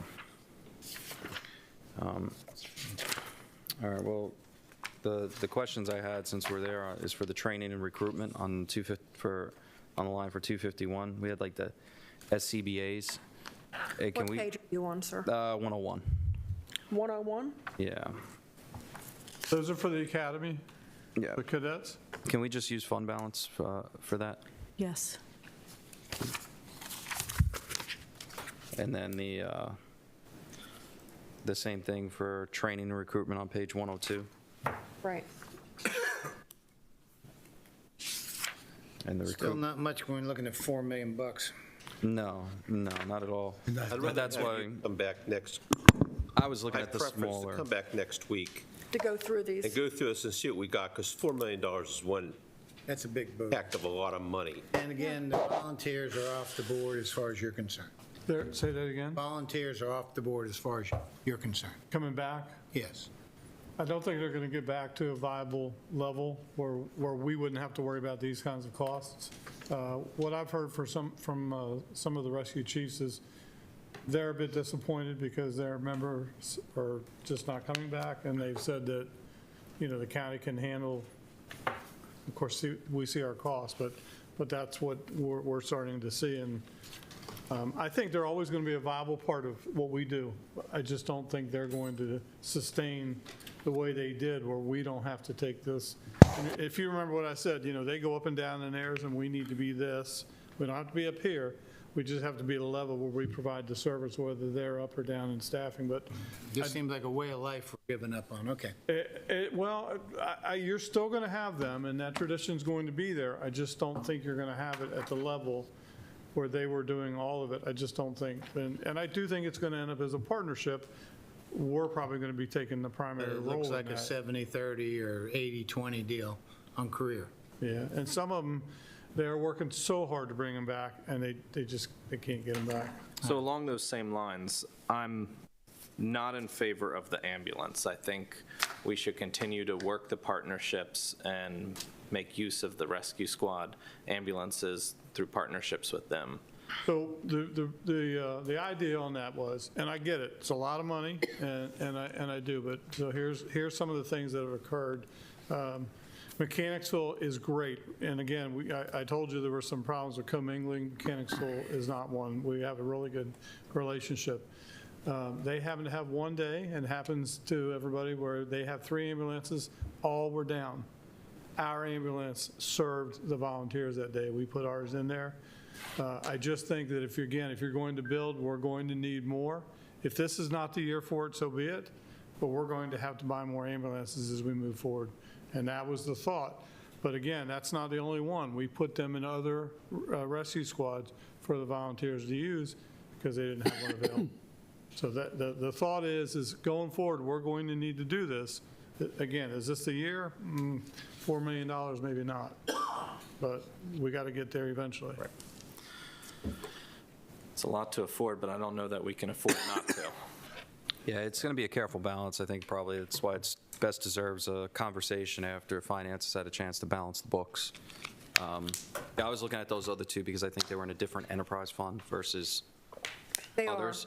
I guess in the meantime, my request would be is to re-examine these, and if you can pull out what could be done in fund balance and have that recommendation that these could be paid in fund balance, so we don't need to go through that particular one, and then anything that's recurring, we can focus our efforts on the recurring time. I mean, if that everybody agrees Well, with that. if you go back to page 17, and at the top where we have the 251 fund, we do have the SCBA for cadets, that is fund balance.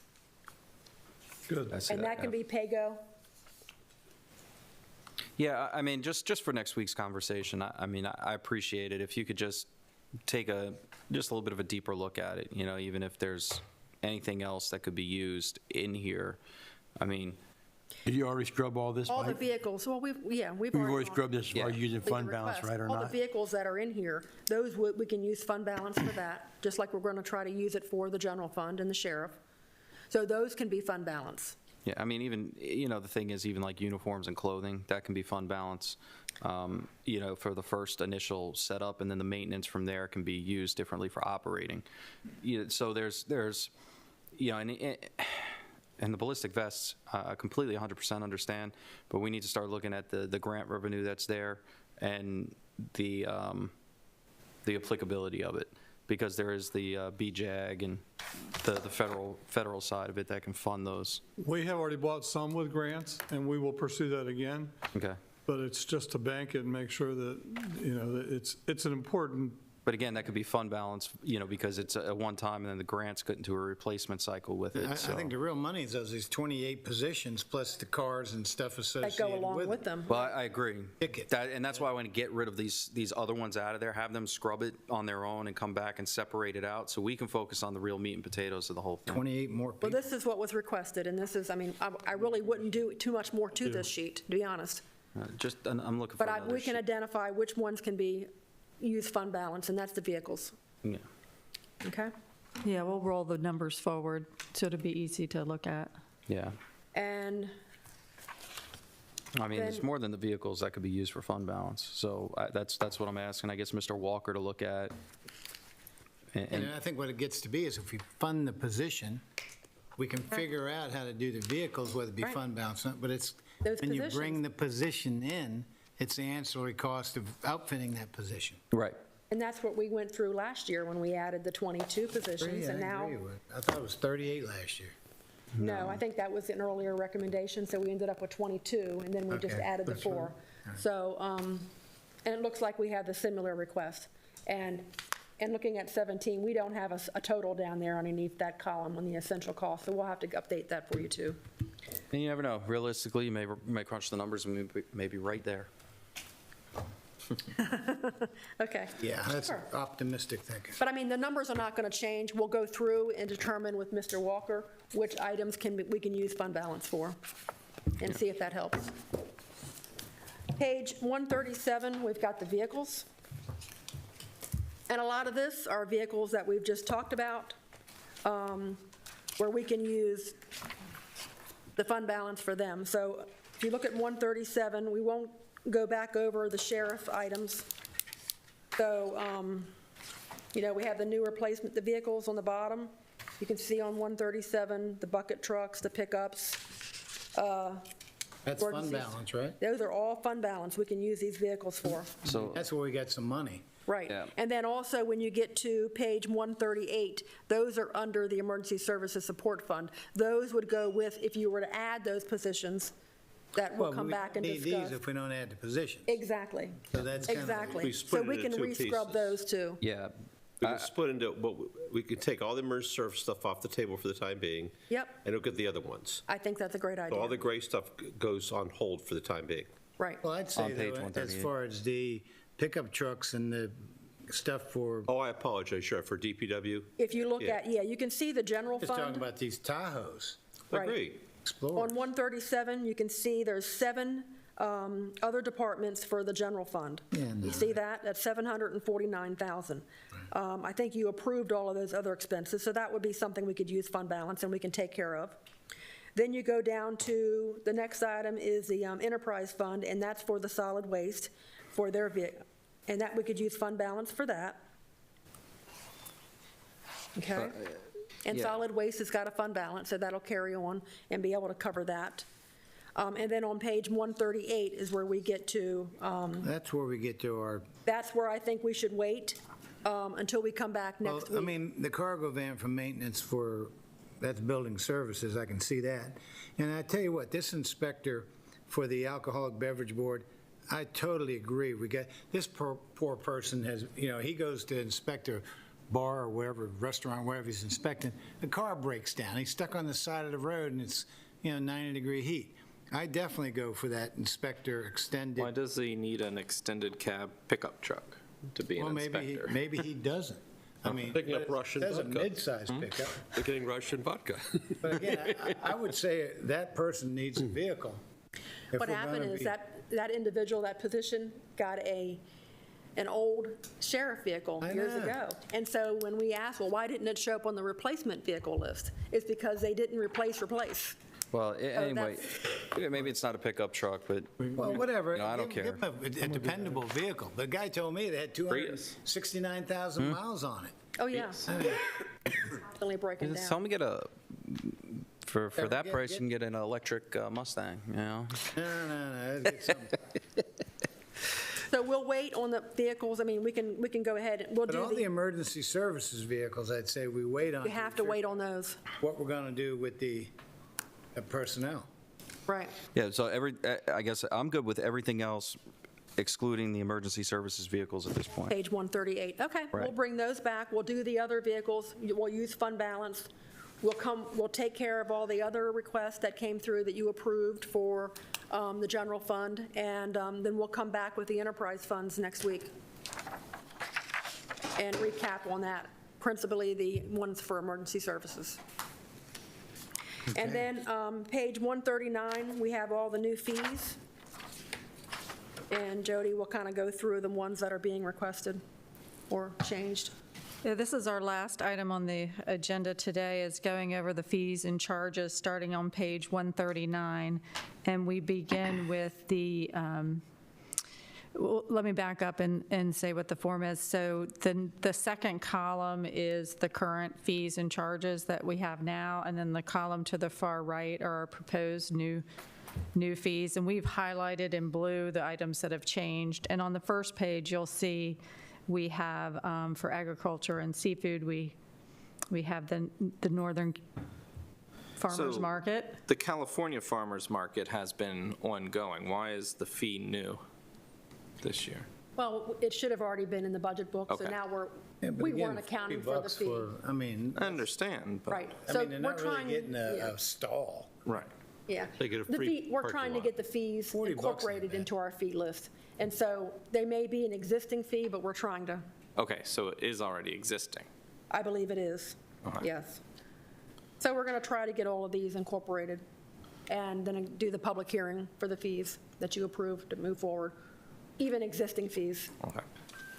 Those animal adoption fees are commensurate with other counties? Yes, they're, I think, exactly the same fees as Charles County. Yes, yes. So they went to the Charles County website and created their fees in accordance with what they've been charging currently. Oh, wow, that was easy. It's a good start. Yeah. These tie-down fees on page 142 are commensurate? I think it's the first time we're seeing, but I think that's what they charge. And I think that's part of it also, but we need to, each year, we kind of try to improve what we have, and, we do miss them, and then we'll learn, oh, where'd that fee at, or, so we're trying to make sure that we have the best information and you have it. And then if it's something that we charge, we should make sure, and then people can see, what the fee is. So eventually, this will be a very comprehensive list of all fees Exactly. and charges for the county. On page 143, we have the property taxes. That is actually a 2% increase automatic each year. It's in our And we ordinance. got page 142, we've got the airport tie-down fees. Oh, I'm sorry. I discussed that in my head, I guess. Okay. Any questions? The problem becomes if you start answering yourself. Okay. Why is that a problem? It's just hour 3. Okay. So page 146, I'd like to keep the school age care program fees flat, if possible. Okay. Aren't they flat? They are. Oh, but that's fair, I agree with that. Here. So keep them at the current You're fee. talking about $10. I agree. We came flat last year, didn't we? We did. We kept them flat last year. We did. We'll have to see if the operating, is this going to be hurting the This is operation? enterprise fund. This is the enterprise, yeah. So I have consensus to keep that flat, okay. And then they continue. Saving a lot of money on that one, aren't we? Yeah, I get, Now keep it flat. all right. That's the people that it really impacts, though. Is what? Talk about the people Yeah, you won't who, give them the homestead tax, but you give them $10 there. Go ahead. Hey, it's a deal. Sure, the homestead tax affects those that rent apartments. Move into page 147. We have a summer stock matinee fee added. Jesus Christ. it's fine. That's fair.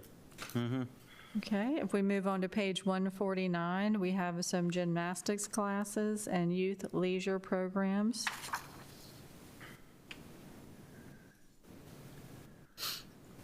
So on the gymnastics classes,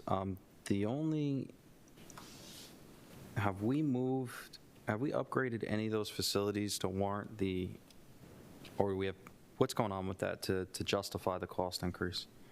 Mr. Shepherd?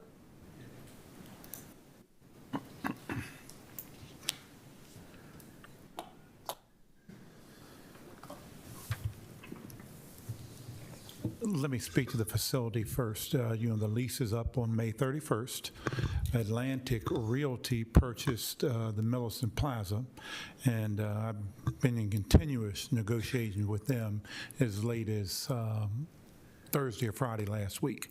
They're coming back with the layout and design. We've met them there, gone over it with online, and then with cost prices. Then as soon as I get that, I'm going to bring it to you as one of the options, and some other what would be renovated buildings are about $1,350, new for lease are $1,650. Then I'll find out what they want square footage. So to answer the question why, was what we were talking about earlier about all these programs is they're trying to get that cost back for that minimum wage. Because all these programs, school-age cares, all of these, the minimum wage is coming, and we've got to get the fee to balance that out. Well, I understand it from that perspective, but what we're hearing is gymnastic. You've been a part of the conversation. Sure. The facilities. So the citizen isn't going to say, well, it's minimum wage that's doing it. They're going to walk in, and the first thing they're going to see is that facility and say, I'm paying more money, and look at this. Sure. So, And they're going to get an upgraded facility one way or the other. Okay. Now, it won't be June 1st because we got to go through you and get it all approved. But and then any renovation takes about 4 months. But they will have a plan when they come in, knowing that something for their money, they're going to get a new facility, a renovated facility. Thank you, Mr. Shepherd. Thank you.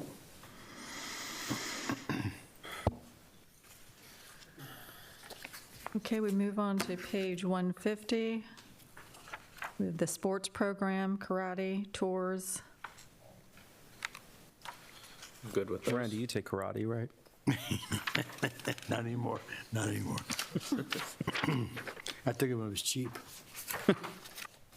And then we move over to page 152. We have the Great Mills Pool and the Wellness and Aquatic Center.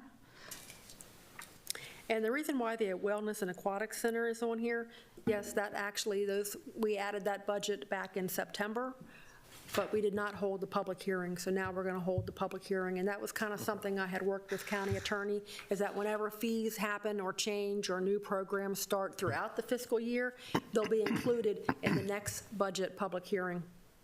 It's the Leonardtown one, right? Are we going to break even on that pool, or are we? Mr. Shepherd said we will. Okay, good. Be interested to hear that. He just wanted to get To read the facts on that. He wanted to get his salmon-colored jacket back on TV. Is it salmon or pink? Cherry blossom pink. All right. Sure. There you go. Okay, here we go. Good. Whatever, you're going to break even on that facility. Yes, Commissioner Hewitt. Thank you. At this time, we're right at dead even, but remember, we started out in September not going inside, not having the high-end programming. We still have one more to go that we're going to get the rockfish, that swim activity in there. So right now, I'm saying we're going to break even with not getting off the strongest start because coming through COVID and having a fresh start. So we're doing good. Very good. Very good. And you've expanded to allow the punch pass to work at Great Mills or at the Wellness Center, correct? Expanded that for dual use. Right. We also have been have the partnership with the Leonardtown Inn for their guests to come to the pool and reimburse us. Okay. So real quick, I just saw one number that really stood out to me, which was the household couple and child annual pass, $1,421. Huh? I don't know them all. What page is that on? Yeah, That's pretty page big. 153. That sounds like, for me. That really like pops out in the biannual, $785. So that's Household couple, what's that, child? I need to circle that and see you next week. Yeah, please do. That's an absorbent fee. Yes. That's page. I'd like to have customers that be willing to about pay that. halfway down. 1421? Yeah. Yeah, 150. It says household couple plus child annual pass, I mean, 1421. that's for resident. For non-resident, But then it's got household couple with child biannual. Annual Yeah. is $785. Right. That's unusual for some of the fees that come out of Well, that's Parks and Rec. probably, might be right. And I'll have you an answer to that, how well they're doing or not, or if that's the right number, typo and all that. Okay, next week. Is that Thank fair? you. Yep. For at least for me. Thank you. Thank you.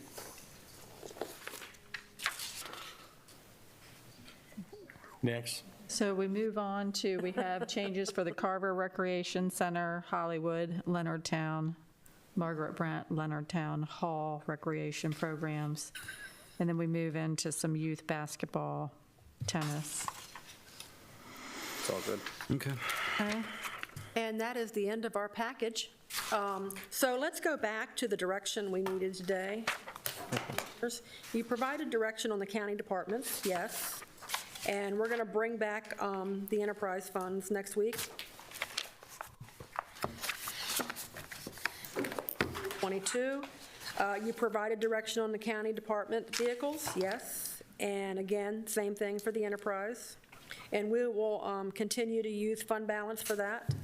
And you provided direction on the fees. Of course, we'll bring back that household fee for Mr. Shepherd. Provided direction on the compensation and direction on reclassifications. So next week, we come back, the nonprofits, we come back with agencies, and we do our final balancing for the recommended Review budget. It's amazing. Services. Excuse me, and we go back over emergency services. And we're going to go back over emergency services. But next week is the final balancing for the recommended budget. Uh-oh. Fairs? Yeah. SSTA Are they not included in fairs? here? Yeah. Do we want to talk about them at all? We can. Where we had talked about reducing the fares for the SSTAP. Oh, yeah. Commissioner President Guy asked about that. Yeah. Yeah, we had looked into that, and the state will allow us to do that. Oh, really?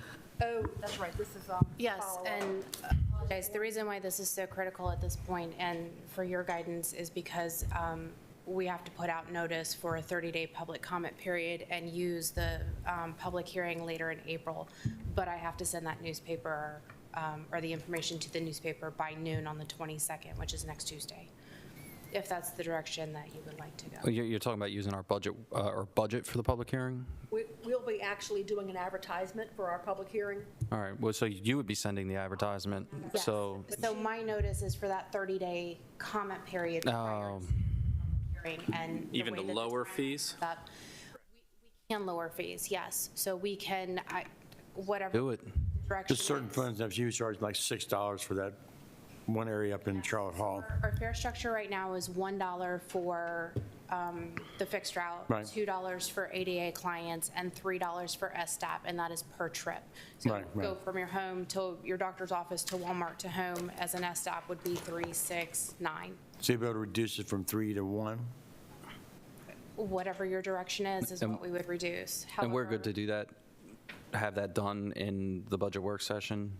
Or this isn't something that needs to come back to our business meeting for a formal? If you go on page. So I want to make sure. It's on fees. It's actually included. Okay. Sorry, we missed it. And MTA's recommendation is that you don't reduce the SSTAP lower than the ADA. So for example, if you wanted to reduce the SSTAP to $1 to match the public route, then you would match the ADA as well. So it's on page. What is the SDA now? What's the, Public route is our fixed route. The ADA is anything within 3/4 of our okay, fixed route. okay. So we and can operate ADA is how much, 2? $2 Yeah. per trip. And then the SSTAP is anything outside of that 3/4 mile at $3 per trip. That's what they're complaining about.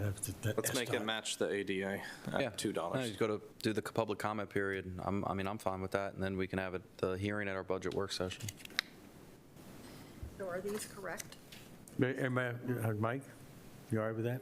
40 to 30? If you're talking about just those two fees? Morgan, you okay with that? Talking about Okay. everything down here. Then we need to get that updated. I thought we had already updated it. Okay. All right. So your recommendation is the ADA amount? Yes, sir. Okay. All right, make it happen. Yes, sir. That'll make them Bring happy. back the updated page for next week. What page is that now? Page 143. Page 143 will be updated to reflect the change in fees. Thank you. Thank you. So, Thank you very much. Interesting news, Mr. President. Remember we were talking about the update from Annapolis? The filing date has been changed. It is now April 15th, and the primary election is now July 19th. So it just came out, April 15th, Right now, they've changed the, the filing date, Second. to April 15th. A month from June 28th to July 29th. 19th. Huh? 19th. I'm sorry. July 19th Yeah. July 19th? So and it's a April. 3 weeks. So it's, yeah, they're giving another 3 weeks. That's the day we're selling bonds, on July 19th. Well, there you go. April 15th? July 19th. You're selling On bonds? election day now, huh? Yeah, I didn't know. Interesting.